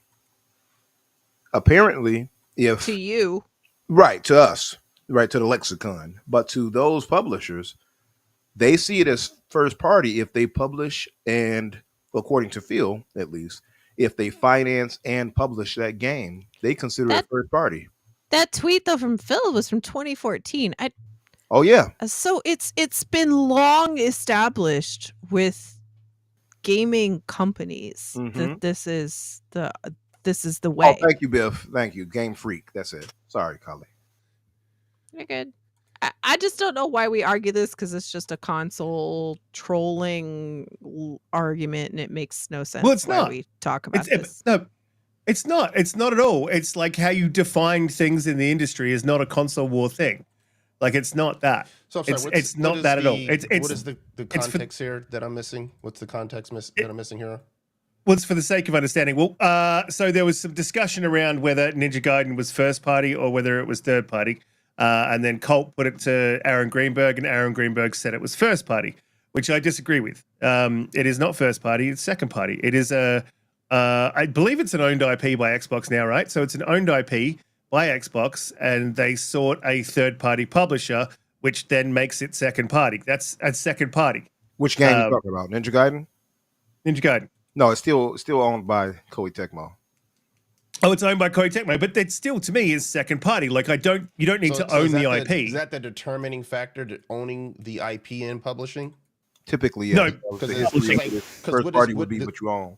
Does that make because Sony then in that regard, they're considered first party for Helldivers, right? Stellar Blade and Helldivers, yeah. They right? consider it internally. They consider that first party, even though the studio itself is not a first party Sony studio. Yep, that's how Sony. The language they said is they see it as first party. Yep. Yeah, but that's what I consider second party. So like, and this is the thing. Phil said back in whenever he said it is like, there really isn't a second party. It's either first or it's third. You know what I mean? And but you don't. That's not how we count. We don't do numeracy like that. Who cares? I'm sorry. That's Holly. Holly's like, whatever. Like, oh, such and such publish a game. Okay, can I play Xbox is third party everywhere now anyway, so what does it even matter? The game? Okay. Oh, it's in Game Pass? That's all I care about. Holly. So, whatever. Don't be a Debbie Downer. PCMR? What the hell are you talking for anyway, right? I have my Xbox, right? Now. That's it. I'm out of here. I haven't touched his Xbox in so long. Oh, man. The memories. It didn't have Stellar Blade on it, so he shunned it. He's treating his ashes to ashes, dust to dust. If you don't take it out and use it, the way Holly's treating her PSVR. Yeah. Hey. Just ignoring it. Right. Ignoring her PSVR. Leaving it on red. I have red, no friends. Right? I leaving have no it friends. on red. Hell, she don't even look at the. I don't think they even have her phone number, let alone to put it on red. Let's move on to Claire Obscure, Wholly Obscure Expedition 33. It's weird name, right? Claire Obscure. I don't like that part of it. I hate when they put all that extra before. Yeah, it's a long name. Claire Obscura. I was like, I don't need that. It's the same thing with that Wushong, Fallen Feathers. It's just like, just call it one thing. I'd like the Fallen Feathers. Fallen Feathers is good, but I mean, Claire Obscure, like, what does that mean? I mean, maybe it has a meaning when we get into the game, but like, why is she obscure? What's going on here? And is there a Claire in the name, like in the game? Because as far as I could tell, don't throw up on stream. As far as I can tell, there's no Claire in there, so there's a Claire in there. Sorry. Is that a song? Is Riskit singing? That was him. Yeah. What? Riskit gotta carry a little tune. Let's go. Look, it's fine for him, but he tried to mute me when I started blessing y'all with my vocals. As soon as Umbra gets in his bag, Riskit's like... I literally mute immediately. But one can sing and one can't. That's just we know the truth. Yes, I'm talented. I try to tell you, but you don't want to listen to me. So, talking about Claire Obscure. So, this is not my style of game generally, but this looks really, really good. And I think we, Holly, just in the chat.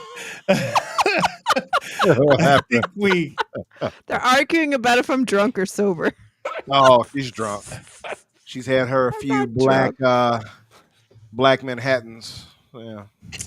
Once you go black, you don't go back to sober. So listen, I like the look of this. I like the fact that it's got some agency during the fights, so it's not a full time based sort of combat.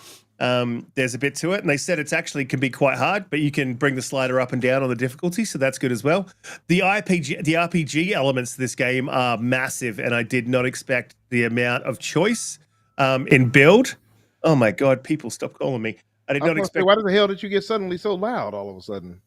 Yeah, people are trying to call me, and it comes through my computer. Oh, okay. I like the amount of choice that you've got.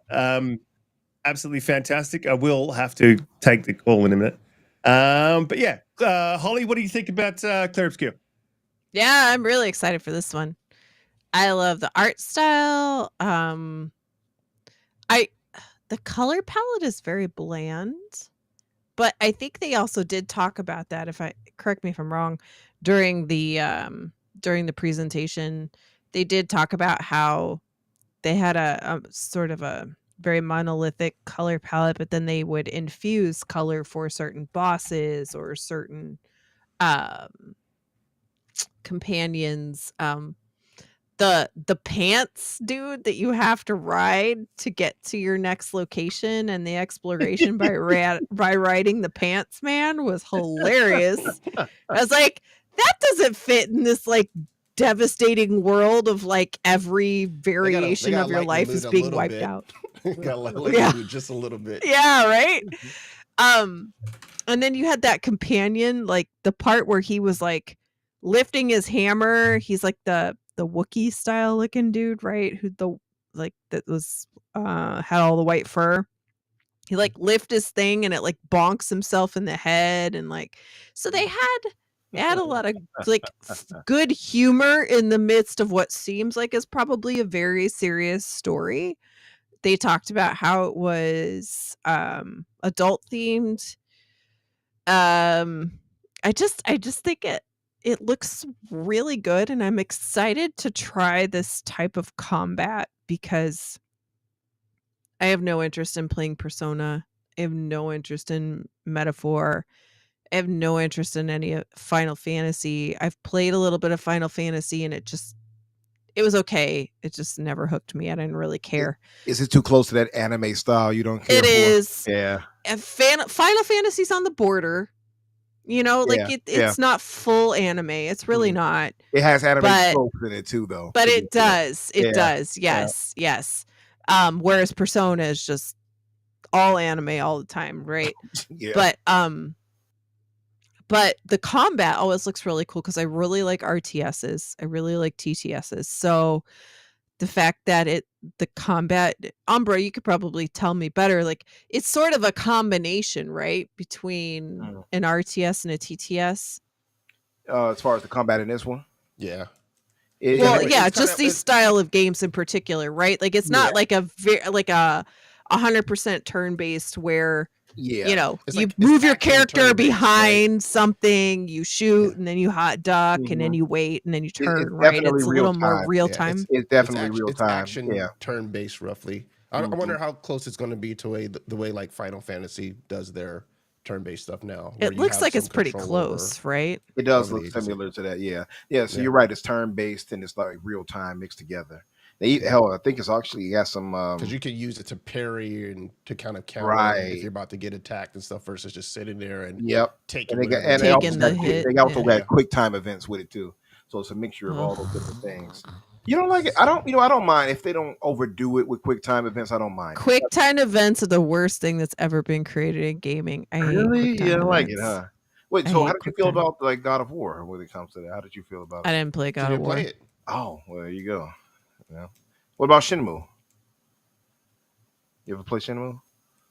Hang on a minute. I'll just get back and updating, bringing myself up to there. Holly needs to play God of War. She has signed an agreement. Oh, what? Yes. But he's going to play Cyberpunk at the same time. So I still can't believe you didn't play that with Risk. I'm still a little shocked about that you still have not decided to give that a chance. This needs to be a stream. This needs to be a stream, y'all. Watch when he plays it now. He's going to be like, this game was great. It's not trash. The story is actually pretty freaking, it's really damn good. Phenomenal. The only time I don't mind QuickTime events is like Telltale games, right? Yeah. I feel like those kind of fit. It fits that type of gaming. You're saying, I see. Yeah. So you don't like it if you're coming from a real time action to that. That's what you're saying. Yeah. I hate QuickTime events. I hate them. Do you remember back in the day, QuickTime events, when they were initially brought in, they were actually quite a skillful thing. Like it wasn't like the thing starts out here and you've got all this time to hit the button. It was like you had a second to hit the buttons in sequence, right? And if like you a missed Guitar one, Hero. yeah, like it was more like a Guitar Hero. You had a shorter time span to hit that button to get it right? And then a lot of games would not give you the same buttons in sequence like next time. So just because you messed it up, you couldn't remember the sequence and keep moving forward. You had to be quick, and there was a bit of skill to it. So I don't mind that kind of quick time event. And with these guys, with the discussion, what they were saying is that the combat was actually so hard with those quick time events that they had to sort of bring it down a bit. And the guy even said we still have trauma from that old build.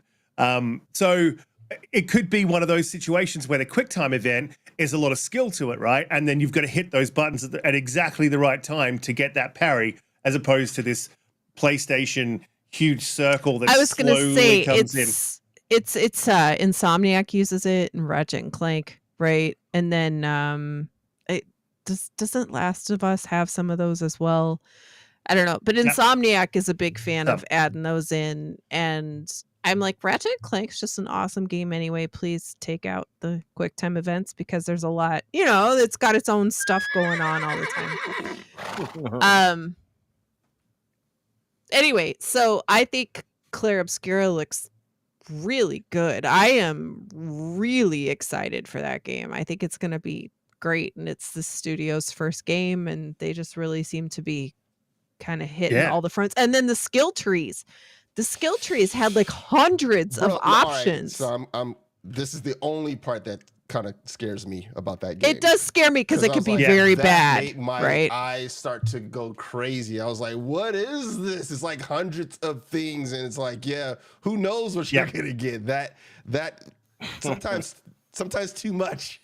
A lot is, what I'm saying? Sometimes it's too much, and you can kind of like slim it down a little bit and things that are going to be useful. But I would say that was my only critique of it, is when they got to that part and they're like, there's hundreds of, and I was just like, oh, my eyes started getting glazed over.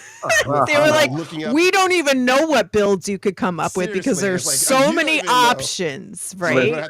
I'm more looking up on the internet, like, what if I put in these combinations and I'm about to be figuring out a build. You best believe Extra Life is going to have some builds for this. I like that though. When it comes to this, because RPGs that's the basic foundation, is having builds and stuff like that you can come up together with and put together different combinations. That makes for a lot of replayability. So I think that's a very positive thing for this game. Also, I will agree, art style wise, it's gorgeous, but it does have this kind of faded facade kind of look to it. I like that too, but it is less colorful than you would expect an Unreal Engine game to be. So it's interesting how they decided to take it. Has stunning graphics as far as visuals, as far as like the fidelity of the characters. I like how they're using that. It's a morphed view of like Paris. You can see the Eiffel Tower in the background shifted and tilted and bent. Like, it has a very nice. I like the landscape idea, and I like the premise. Because I think the premise is that they are, if I can recall, they are fighting this lead or antagonist called the Paintress. Yeah, she comes up and then whatever year she paints, that curse number on somebody. Right, they die. So they're trying to fight against that essentially. So and then you see the two characters, and they got, by the way, excellent voice cast from Charlie Cox, aka Daredevil. Yeah. So in other, I love him. Andy Serkis. I knew you were gonna do a good man. Oh, he's ready. Look at him. He's like a DJ. He's like a DJ over there. I know, right? He's ready. But yeah, they got excellent voice cast. So I would venture to say this is going to be some type of love story, in a sense, where he's probably trying to save either. Well, it said that the main two characters are always in conflict. Not the girl with the ponytail was not the main character. It was the other female with the guy with the the redhead and the guy with the beard, and that's Charlie Cox. No, the redhead is not. She's not the main one. No, there was another female character, and it said those two are always fighting. Like they're always in conflict with each other. The one with the ponytail was different. Sorry. Well, as far as I understand, I know you have I think Charlie Cox characters Gustav. I think Gustav. Yeah. I don't know how you say it. Gustav. Gustav. And Umbra, just a quick question on this for you personally, did you find the outfits to be a little bit too constrictive? Hey, listen. No, They're in a different world. They're in a different landscape. They are clear obscuring stellar it. cheeks. Yeah, but I'm fine with it. It's like no TNA, no vote for me. There's got to be a moment when like a big boss just like rips the clothes off, right? He's like game of the year. Oh look, Holly, I'm watching it. We're like, there we go.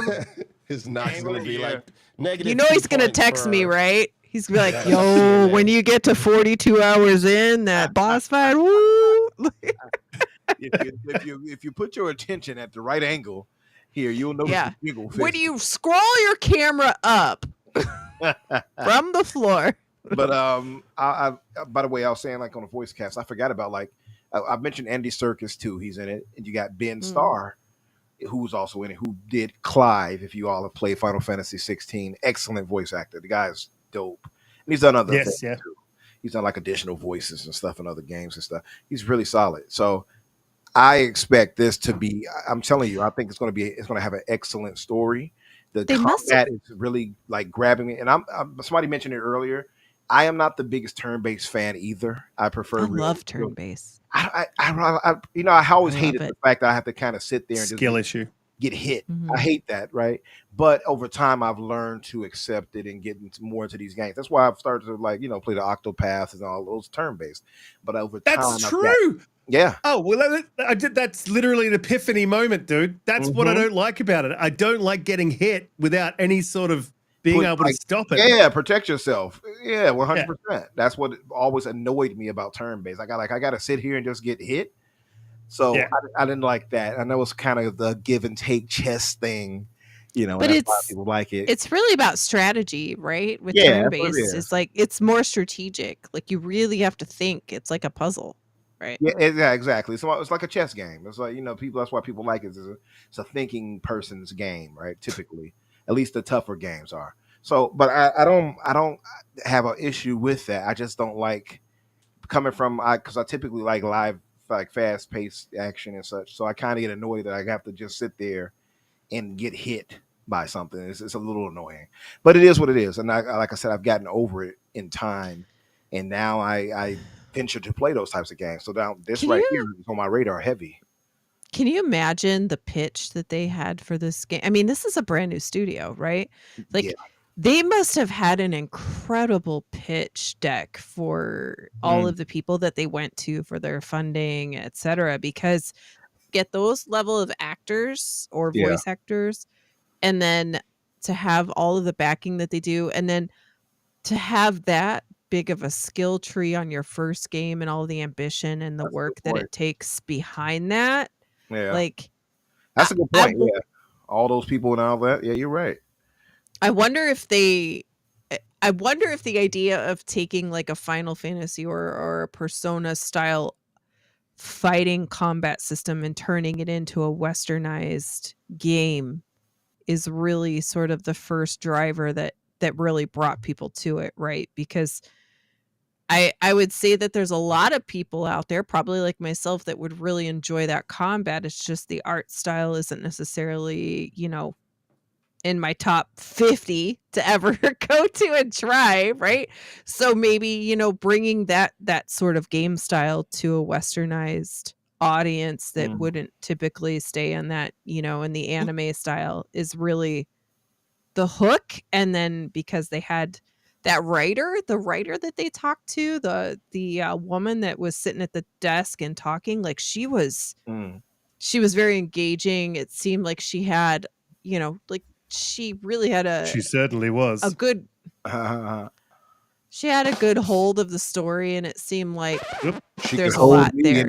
Stop it. Right. I'm done. No, but seriously, we're just messing with you. No, but seriously, I will. It wasn't me. It was not me. Okay, Donte, I refrain from my join us in debauchery, sir. Join us. No, but there's a lot they can bring over. Like and insert into those games. Sorry. No.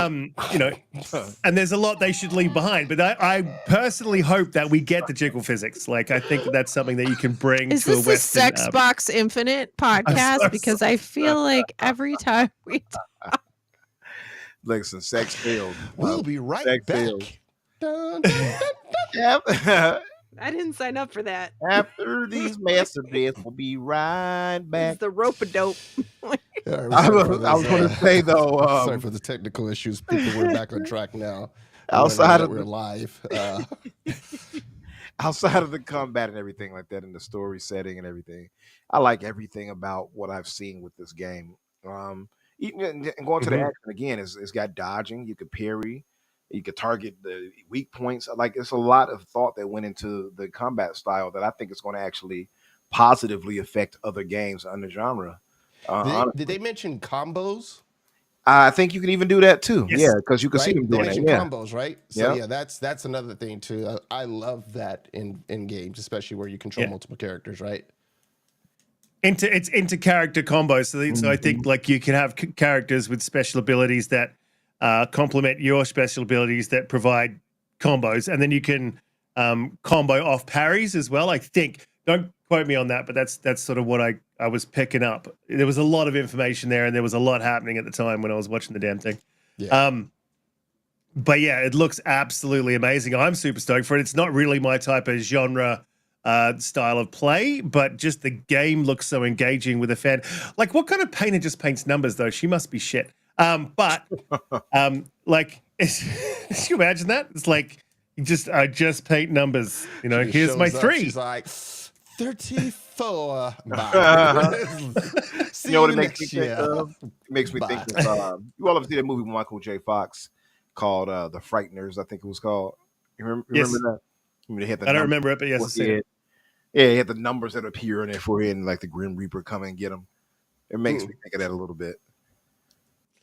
But yeah, going back to I think the story looks insanely good. It's a really good premise for a story. Really good setting for a story. And yeah, I just think it's time, because we have had a bit of a spate of games that have been big budget, supposedly RPG. I'm not specifically pointing at one. There's been a few, Gollum, but that have been that have just been terrible, like insofar as story and you know what I mean. And I really do like when a studio puts as much work into their story as they do their art direction, as they do their animation. You know what I mean? They're a complete package. And that's not always like from the AAA space. This is a brand new studio too, right? Started with one dude. But like, you've put, even if it's an indie, you've put the amount of work into everything across the game, and you haven't just, you know what I mean? You haven't skimped on anything because of a resource, or lack of resources. Where did Holly go? Holly, you all right?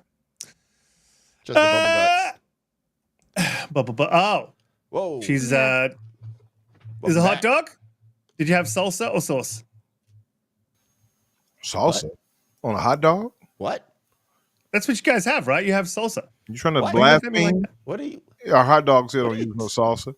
What are you? Hold on, man. Give me one What's second. that stuff what's the stuff you putting on the Chicago hot dog? That looks like salsa to me. No. Oh, the green. He's probably talking about the green relish. Oh, he's talking about relish. Well, green relish is a weird Chicago thing. That's not normal. It's perfectly normal. Is it all relish green? Is it all relish green? Yeah. No, it's like they put food coloring in it and make it like super green, ultra green. Yeah. Oh, okay. Do they put food coloring in it? All right. Huh? They don't put food coloring in it, do they? Pyro's like, I think he means relish. Yeah, so it's Pyro. I didn't even notice that he said it. It's not It's salsa, the same thing, buddy. It's not the same thing at all. No. Exactly the same thing. And listen, you see my hot dog, so you guys should really all just bow down to the hot dog kings. We have not. Look at Cygnus combination. Pause. We have not Mayo, seen your hot dog. mustard, and cheese. We have not seen and do not want to see your hot dog. No, not at all. Stop. Keep that out of the DMs. Your combination of condiments is horrible, by the way. Mayo, ketchup, mustard, and cheese. Cygnus in the chat. Oh, that is messed up. Yeah, that's not good. No, yeah, it's straight up. It's straight up food right there. That's what it sounds like. It's straight up tomato sauce, not ketchup, because ketchup is weird. So like tomato sauce, mustard, and cheese. That's it. You say what tomato you have. sauce? He said tomato. Tomato sauce. Yes. I'm sending you a picture of the weirdo Chicago relish so you can show Yeah. it. It is. Hold up. Show it to me. What's he doing? It is not Chicago relish normal. is not weird at all. Don't It's listen to weird. her. Folks, don't listen It's to her. She's a heathen. She's been like abused and confused by New York's hot dogs out there, and it just kind of confused. You mean her. every other part of the world except this Chicago? Whoa. You've been used and did you say used and abused by hot dogs? Did you say that? What? I said Chicago. Now we're getting. I said by New York's hot dog has confused her. I said. That's I'm all. not from New York. Well, I mean, you had their hot dogs and it just confused you. That's all. Or so. But no, Chicago. No, Chicago. Okay, Literally, Chicago proper is the only place that does like no ketchup and this weirdo relish. Why is the relish weirdo? Yeah, what? Look at these pictures. Show these pictures to the Yeah, show the mass pictures. audience. What And is tell this? me how Educate many me colors on the green relish. Educate me. It's in our chat. It's in our chat. Oh my god. This That is awful. That's not No, normal. That is awful. not. No, that is not normal. That's not cool, man. It's not You ate normal. that? That's what they put on You guys eat Chicago that? hot dogs. Show it to the audience, Risk. So they can What are we see talking you about? got to me. Where's it at? It's very weird. It's a normal sweet pickle. Show relish. the That's all it is. show the one they that is put pretty green. extreme amounts of food coloring in it. It's pretty green. It's super green. It's It okay. is, it's very But it's relish though, neon-ish. right? It It's just tastes true. like relish. They do add. It tastes like relish, but it is Oh, that's super an green. uncomfortable green. They add blue dye to it. That's why. An Yeah. What- uncomfortable green. Why would you eat that? Why would you look at that and be like, Who Like, said what about this Man, green you put relish isn't green tomatoes- enough? Tomato paste on a hot dog, man. What are you talking about? Listen, when you absolutely no, listen. That type of relish I don't typically use. I just use regular relish if I ever get relish at all on my hot dog. But typically the Chicago dog is a what do we get? It's a what's the name of that damn bun? Sesame seed. Sesame or poppy seed. seed or something. Poppy seed. You get that bun. You get a Polish, or you Get get the a hot buns. dog, all Get beef. I'm sorry, you get a what? Yeah, get a what? no, I'm not repeating that.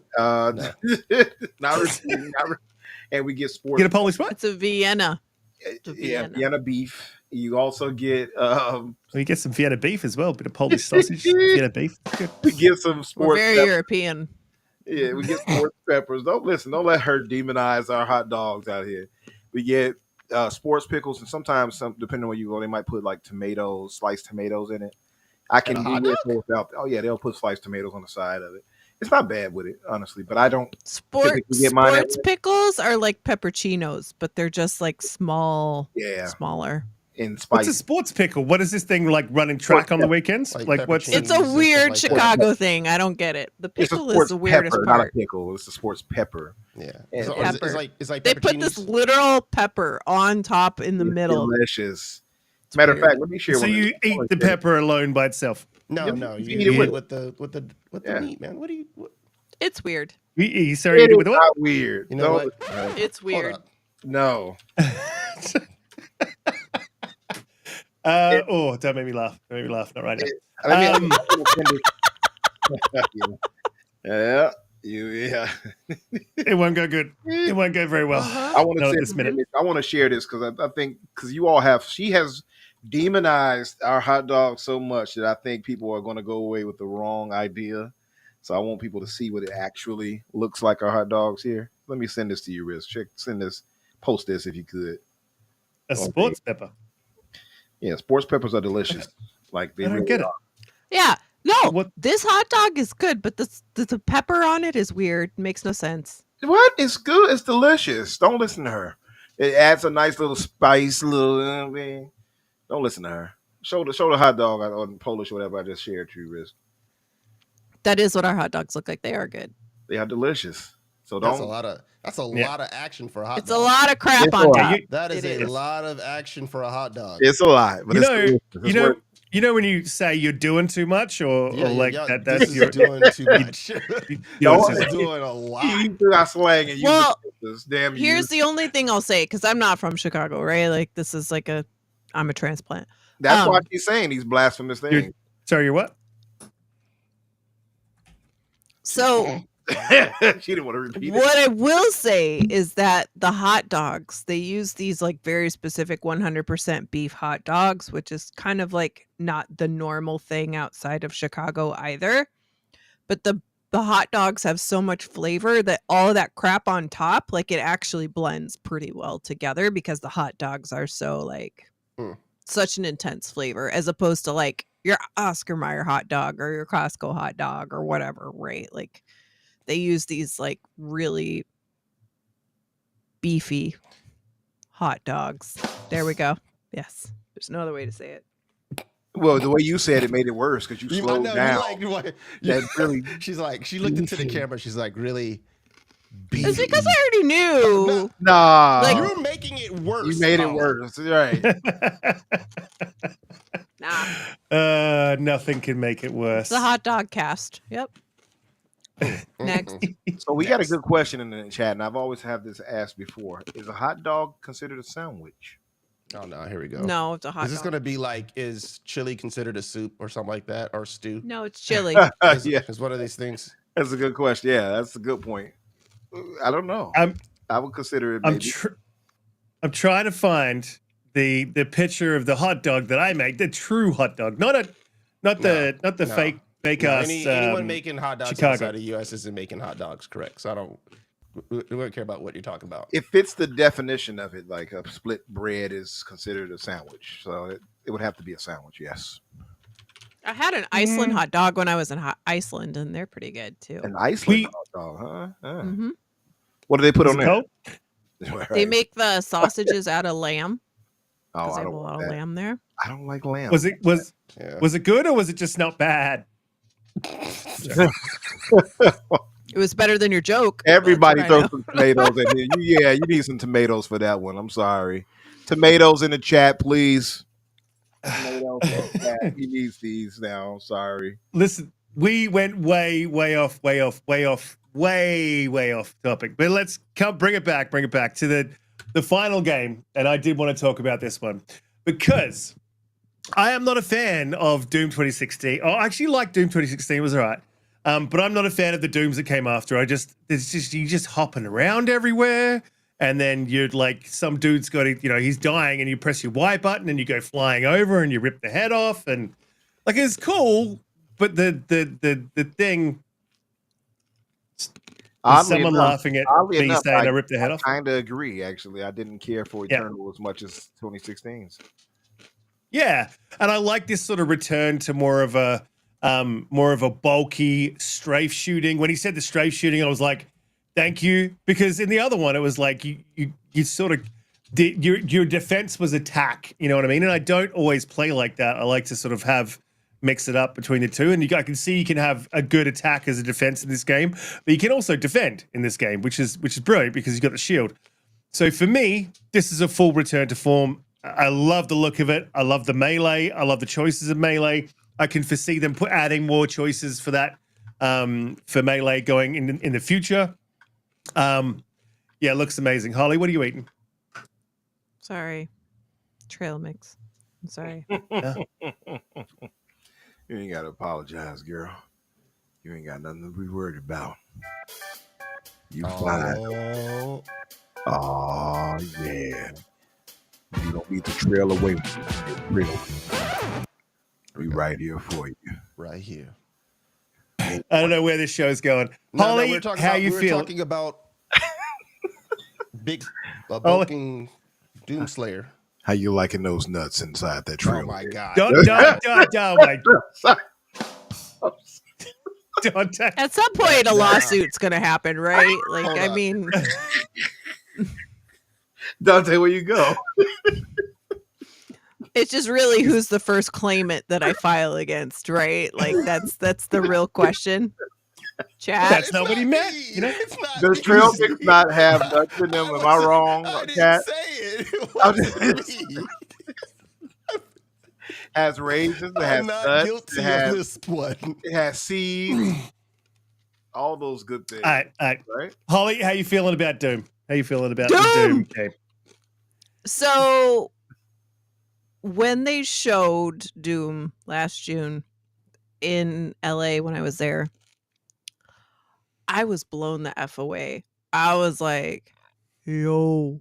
Like, because Doom, I played Doom 2016. I enjoyed it a lot. I actually haven't played Eternal, because I did hear a lot of kind of scuttlebutt about it. And I do, and I'd always meant to play it, right? But I just had a lot of stuff. And as soon as they showed this, I was bonkers crazy over this. Like, it was my number one most excited trailer out of that entire show last June, even over Gears E-Day, which is saying something, right? Because Gears E-Day it's really fantastic. I mean, we just didn't see gameplay, so you have more to be excited by. You know what I'm saying? Because Gears is just like, yo, here's a little teaser. Yeah, but there wasn't a lot of gameplay in that trailer last year from Doom. What, for it was the Doom one? Yeah. No, that was quite a bit of gameplay in that trailer compared to like. Yeah, I mean, I guess you could say that. I guess it's just because it was all pieced together with all the heavy metal and just like. It was just like a snippet here, snippet here, snippet here, snippet here, just to show off like the shield, the freaking mech, the dragon, like all of these other new exciting things, right? And as soon as I saw the Doomslayer in a fur cape, which is like the first 10 seconds, I was like, that's it, I'm in. Like, just like, you son of a bitch, I'm in, right? Like, I have been so excited for this game. I can't talk about how much excitement I had for this game. And then when we watched it yesterday, I was actually pretty speechless. First of all, the way that it presented it, I thought was fantastic. I thought it was really clever of them to break it into the 3 sections. There was the combat, there was like exploration, and there was story, I think were the 3. I thought that was super smart. I thought it was really funny that they had the 2 guys right at the beginning talking about it, and then when he was like, I was mouthing the name of the game with you, I'm such a dork or such an idiot, right? Like at the end, right? And added that little goofy thing, which I think is totally like, I don't think that was scripted, you know, like I think they just look for those like fun cameo moments and then add them in all of the games that they show, right? And it was really, really, it was a good way to start. The shield is epic. I love how they went back and they said, Doom 2016, we had this type of fighting. Doom Eternal, we had the jump and attack, right? Kind of fighting. And this Doom is now another type of fighting, right? Like I love how they segmented those out and tried to say, we're trying new things, we're experimenting with new things, and we've committed to keeping our games very unique in different ways. The setting, I don't care what story is, the setting is amazing. I love it. The Skull Crusher gun. Oh, so good. It's so good. It's so good. The mech, a 30-foot tall mech, and then you fight demons that are also 30 feet tall. The dragon, like everything about this game is just peak.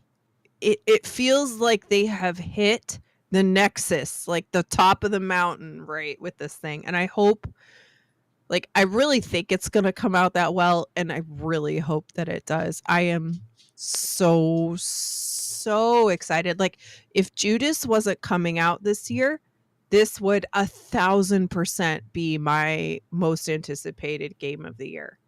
Whether Judas does come out or not, this is still, like, probably equal, because everything about it, like, even the metal music, I'm not a fan of metal music, but there is nothing better than sitting down and playing Doom, and it just fits, right? It drives you to keep going. It's entertaining. You don't, like, it's not that you don't even mind it. You actually enjoy it because of this specific game. Everything just works.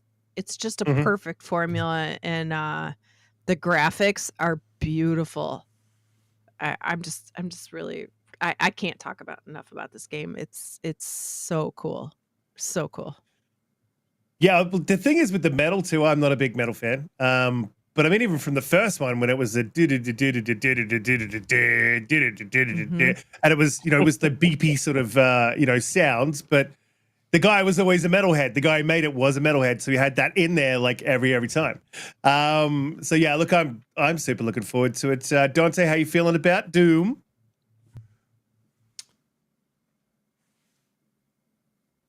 I think you muted, Donte. No, I'm here. Oh, I'm okay. here. I'm here. What? No, I'm. No, I thought like when we saw it last year, I thought it looked really, really dope. And so to me, this is just more like, okay, cool. Here's like a deeper dive of how dope it is, right? So yeah, I think so far what Xbox is just basically showing is that they're starting to actually get the cadence that they need, right? Where their studios are able to crank out some really good products. And it, as we just have really good faith with them, especially with this particular IP. So I think what I'm kind of interested in for it is like, what's next for y'all? Because I'm pretty sure this will hit and do gangbusters and do really well, right? Since it's going to be released on both Xbox and PlayStation, PC, etc. So what's your next thing, right? Are you guys, are you going to switch Heretic. and go to something else? That should be interesting. So. Yeah, I hope that in the background they're working on Heretic. That'd be absolutely, would love that. That would be awesome. Bro, how'd you feel about Doom? Why did you do it like that? What was that all about? No, listen. I do what I feel. Yeah, just sort of going with the motion. I hear you. Just whatever comes to mind. No, seriously. This was not my biggest game, like the one that excited me the most out of the show. But again, I was kind of in a daze, and this came right after Ninja Gaiden, so I was still like, oh, part 4.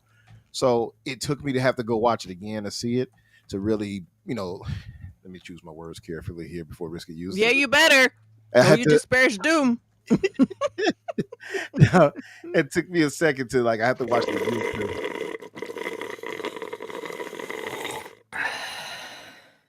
She's still drinking. There you go. Now it's But no, it took me on a second viewing to kind of really get the appreciation for it. I would say my top was Ninja Gaiden. Ninja Gaiden 4 was the top game for me for the showcase. But everything looks so damn good. I'm excited for everything. But Doom does look damn good. For one, I keep going back to this thought. Now I'm always in my mind. I'm thinking, okay, they got to go forward. They have to go forward. But this is a prequel to 2016's game, so it's really interesting. I wonder what made him go backward like that. Story-wise. Well, they also said it was I think they were doing if you're new to gaming. Although I feel like 2016, it was only 8 or 9 years ago, right? So right, not that long ago. But but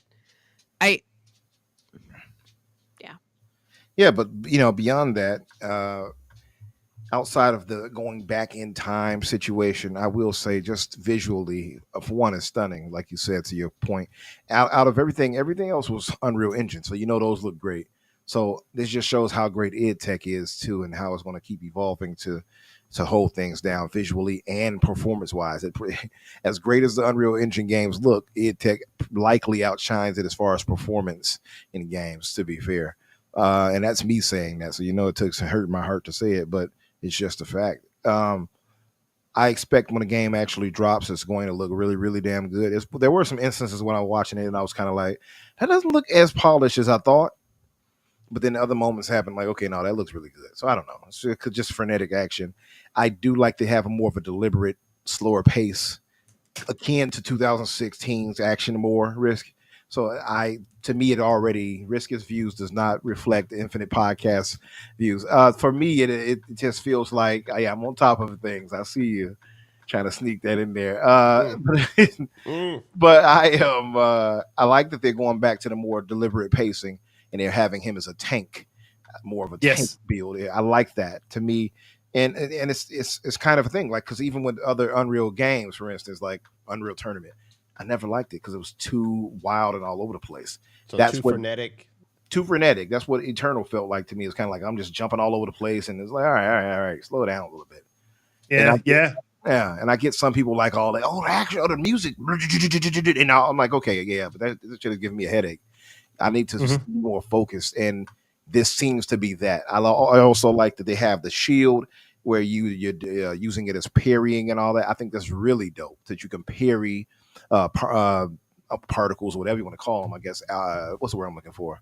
Not particles, but projectiles. So you can parry those. Oh away. yeah, where you can send like the green ones back at them. Yeah, I like all of that. It adds an extra layer of to the combat, and of course, like you guys points about the guns, the skull crusher.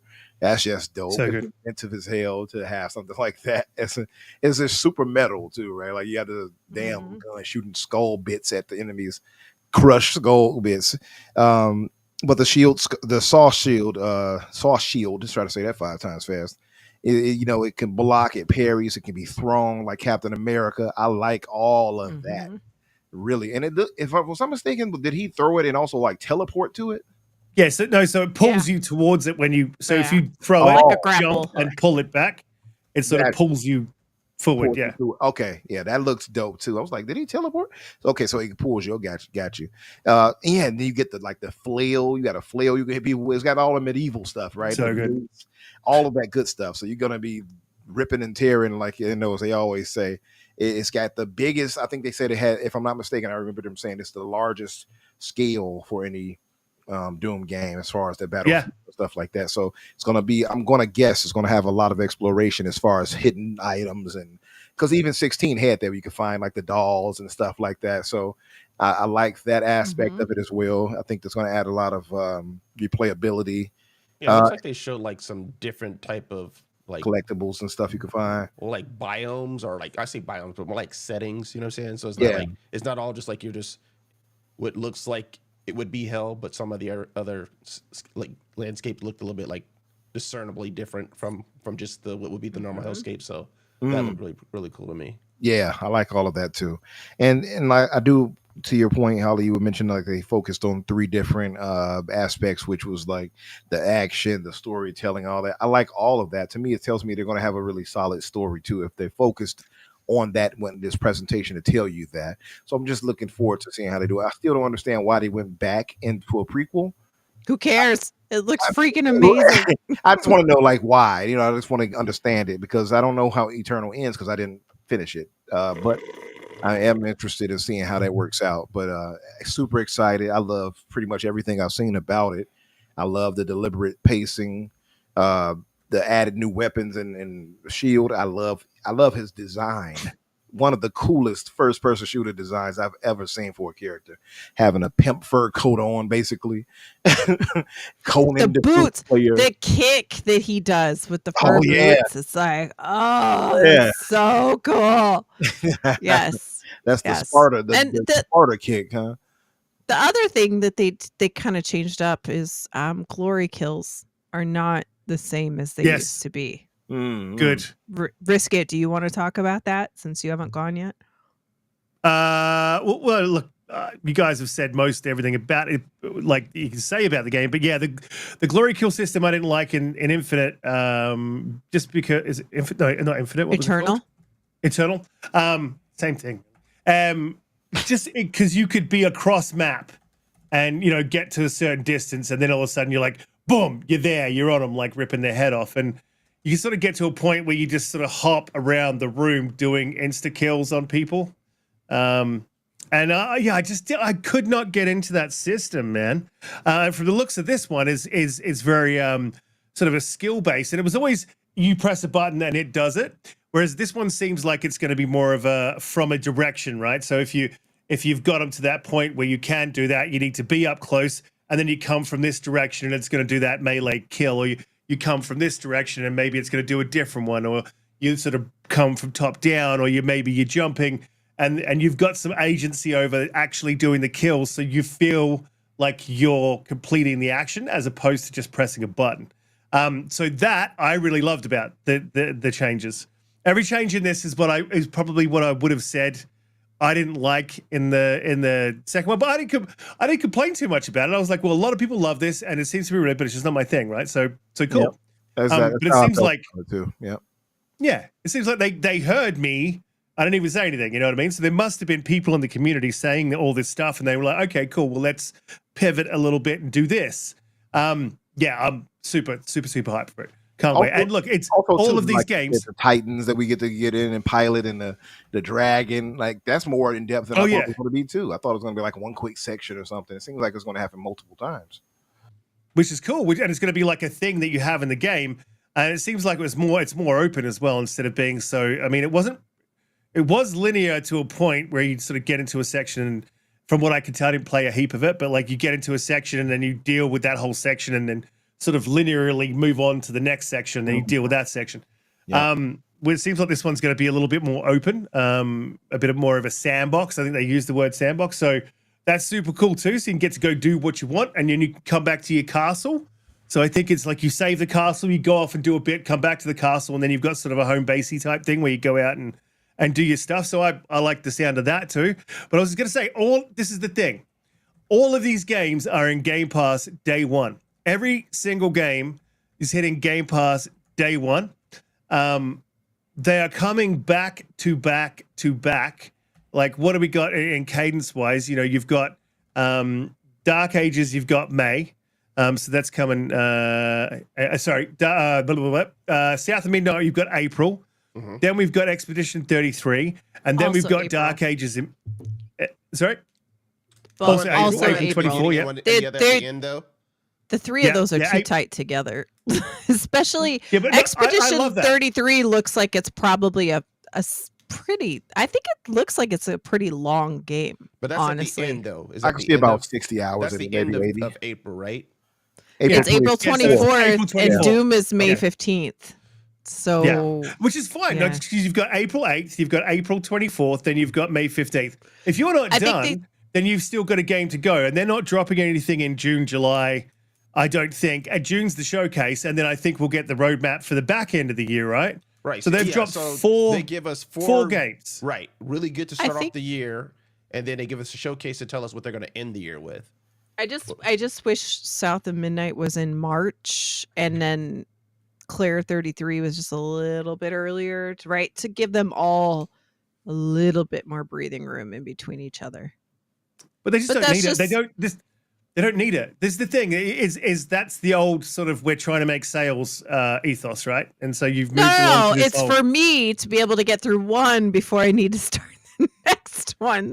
Well, you're just gonna have to take those months off, right? You know, you just take some time off. I figure South of Midnight would be a game that most likely you would have beaten within that time frame, right? If you play it'll be one that will be beaten within like a week or so. Yeah, it's 33 that I'm more worried about, because it looks like it's a hefty 50 plus hour game if you're playing all this stuff. So Mortal Expeditions 33 seems like it'll want to be the one that takes the most time. Yeah, just off the merits of what it is, and it seems to be about I think they even mentioned it's like a 60-hour or something like that adventure.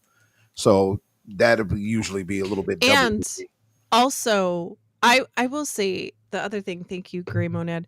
One of the games, like on Tuesday on the Renegade Realm podcast, which I'm also on Tuesdays. It's not better than this one though.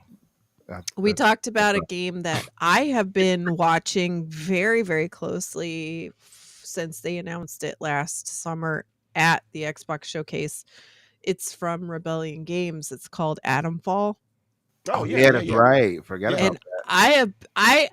I'm probably more excited about that one than I even am about 33. That's because it reminds you of both BioWare and Fallout mixed together. Yeah. It's Fallout, it's Stalker, and it's a little bit of BioWare. Yeah, I would agree with that. I right? said BioWare, but it's that's the same studio. That's the same studio as Sniper Elite. So that's Sniper Elite, and they're dropping Sniper Elite now. I had no idea that was and them. That gives me a little bit of like, how's it means it's going to be more polished than you would expect it to be, because you're thinking it's probably an indie game, but it's not. I mean, it's a AA.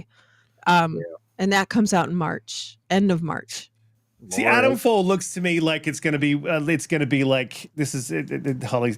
She was picking on my game, so now I'm gonna pick on Holly's game. No, but like Adamfall looks to me like it's going to be like what you definitely did. You picked on South Midnight. I don't like it. I appreciate it. And, I did not. He's hurt. He's gonna cry.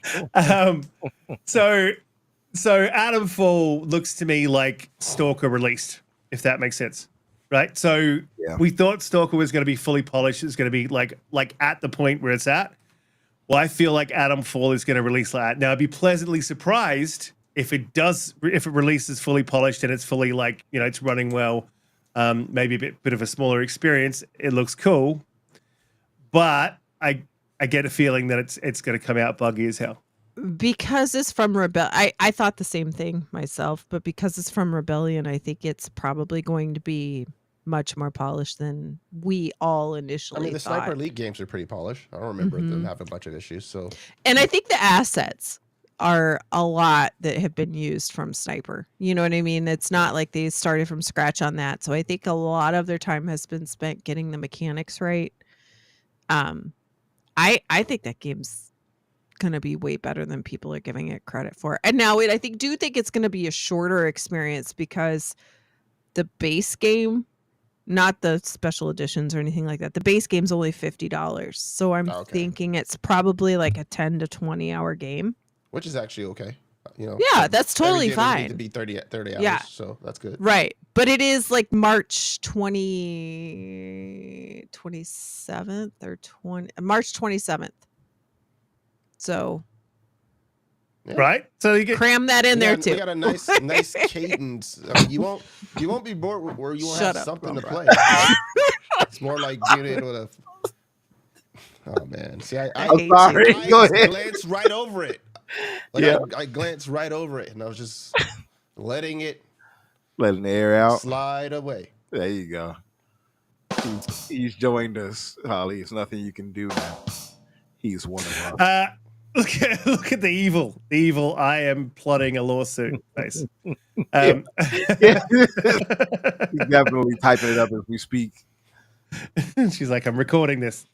Damn it, I'm recording this. Just more for my lawsuit. It's fine. The plaintiff, that blue number. Right. I can see that. I can see the judge up there just go, but come on, that was funny. Come on, come on. And I can see her looking at the judge like, no, I don't think so.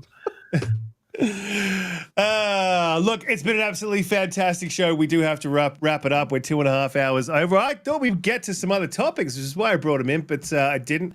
I managed to get through it. I'm sorry I'm stretching right now because my body feels like it's been beaten, bruised, and battered by porcelain. I feel better, bro.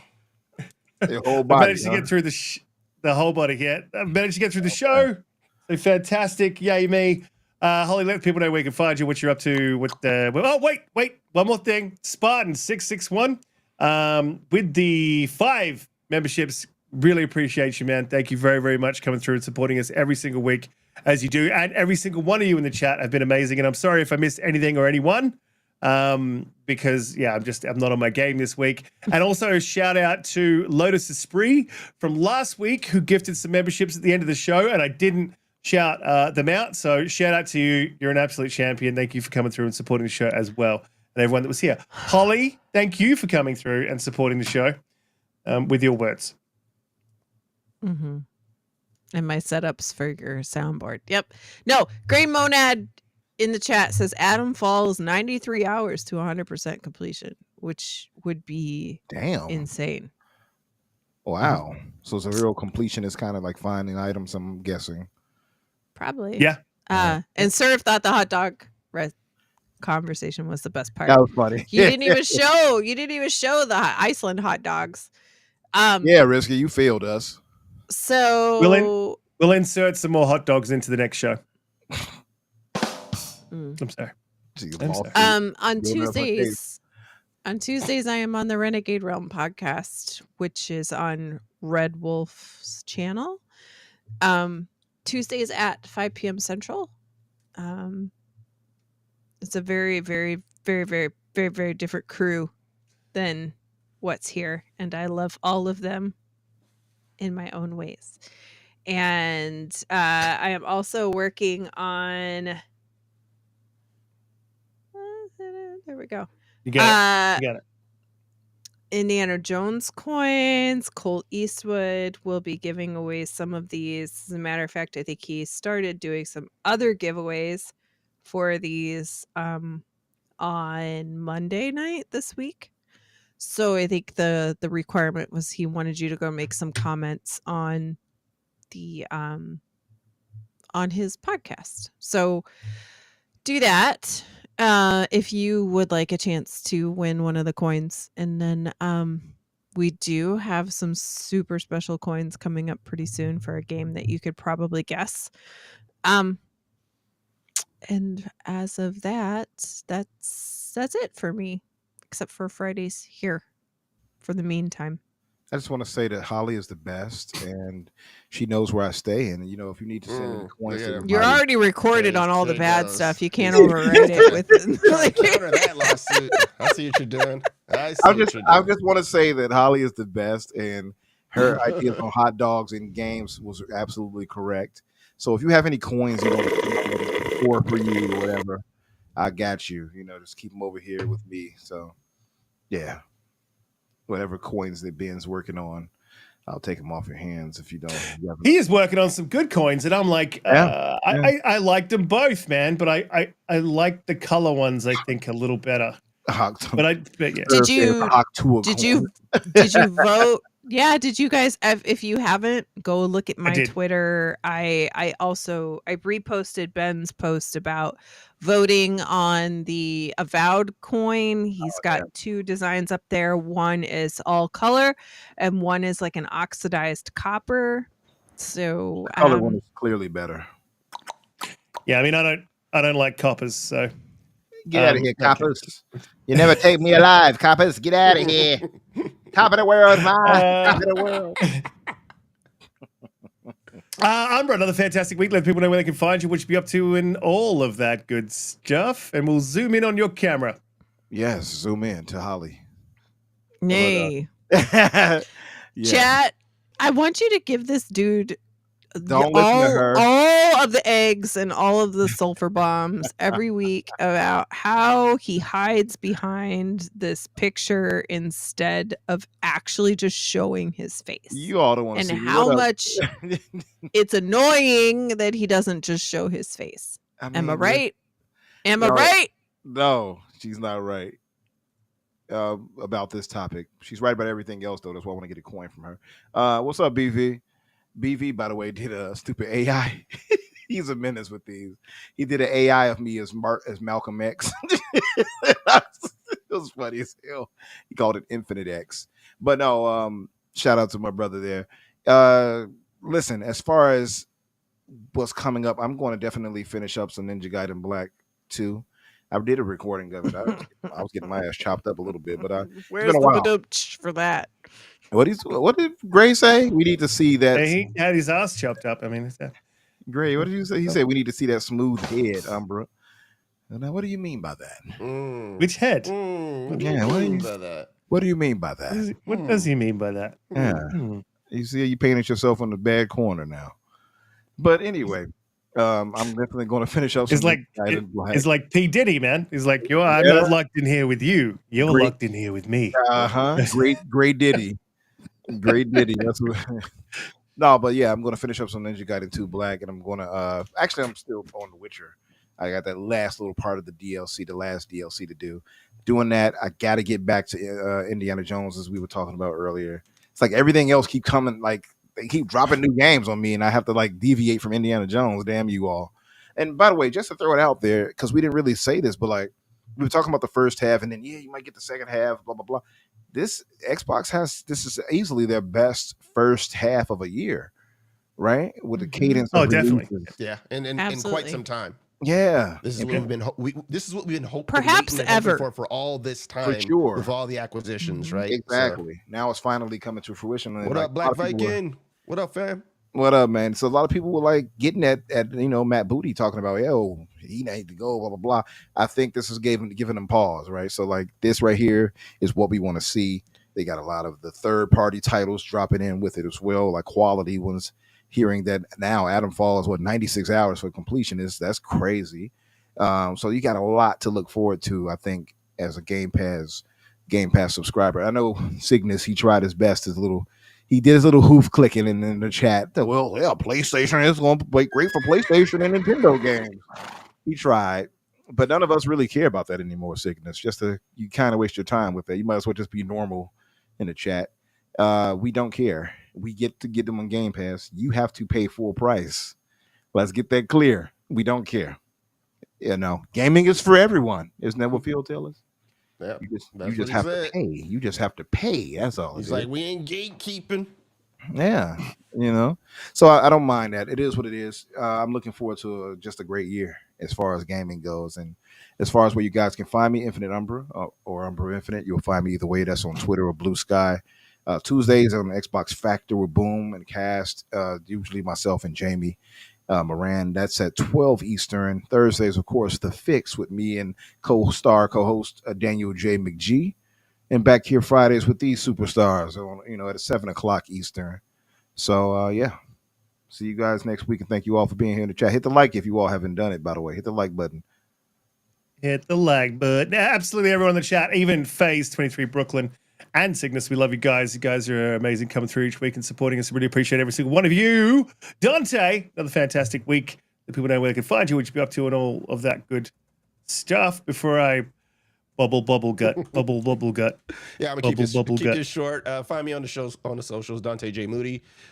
Shout out to the chat as always. You guys are the best, so we always appreciate you guys for coming and rocking out with us and always being really, really cool in the chat and having great conversations. It's good to see a chat that actually enjoys gaming, man. Most of the conversations are always about what people actually enjoy and like, versus a bunch of people just bitching and moaning, complaining about console warrior type stuff. So we appreciate that we have some of the most cool people who come in and hang out with us when we do these. So catch me here. I'll be here next Friday as well. Oh, are we on next Friday? Are you still? I'll be in town. I'm in town for the next couple of weeks. That's why I'm getting phone calls, because I'm filling in for one of the managers, and so I'm on call all the time. But I will be here with your BGs. Hope you feel better, bro. And we'll catch you guys on the next one. Yes, hopefully the bubble guts are going and you're good to go next week. Just to answer Phase 23. He said, "Why the Xbox guys?" I want to answer it. I want to give him some context. It's really a pushback, Phase 23, because guys are out there trying to shame Xbox guys who use Game Pass. It's just a pushback saying, "Go buy the game then." In other words, I'm going to use my Game Pass and enjoy it over here too. So just play it how you want to play it. I'm going to play it how I want to play it. Don't worry about it. That's it. And just don't use that whole, like, we like to own our games while you rent the games. Because make no mistake, you don't own the game. Yeah. If you can't pass that thing on to your kids, then you don't own it. That's just how it works. But a fantastic week after Donte was like, we don't do this console warrior thing. Then me and Umbra just dive straight in 2 feet. Like, he tossed out that red meat out there. It was too late. Holly's out there being disappointed. You guys. Shout out to the chat. You gotta have one adult, amazing. Right? Wait a minute, that's the Presto back there. I just noticed it. I wasn't being adult. What? I just noticed the Presto back there. What? I see my man. Yay, there you go. I didn't notice it. Anyway, shout out to the chat. You guys are amazing. You guys in the panel have been absolutely fantastic, and we will definitely see you all next week. And yeah, have a good week. Be good to each other. Be okay. Peace. To people. That's my new catchphrase. Later, guys. People.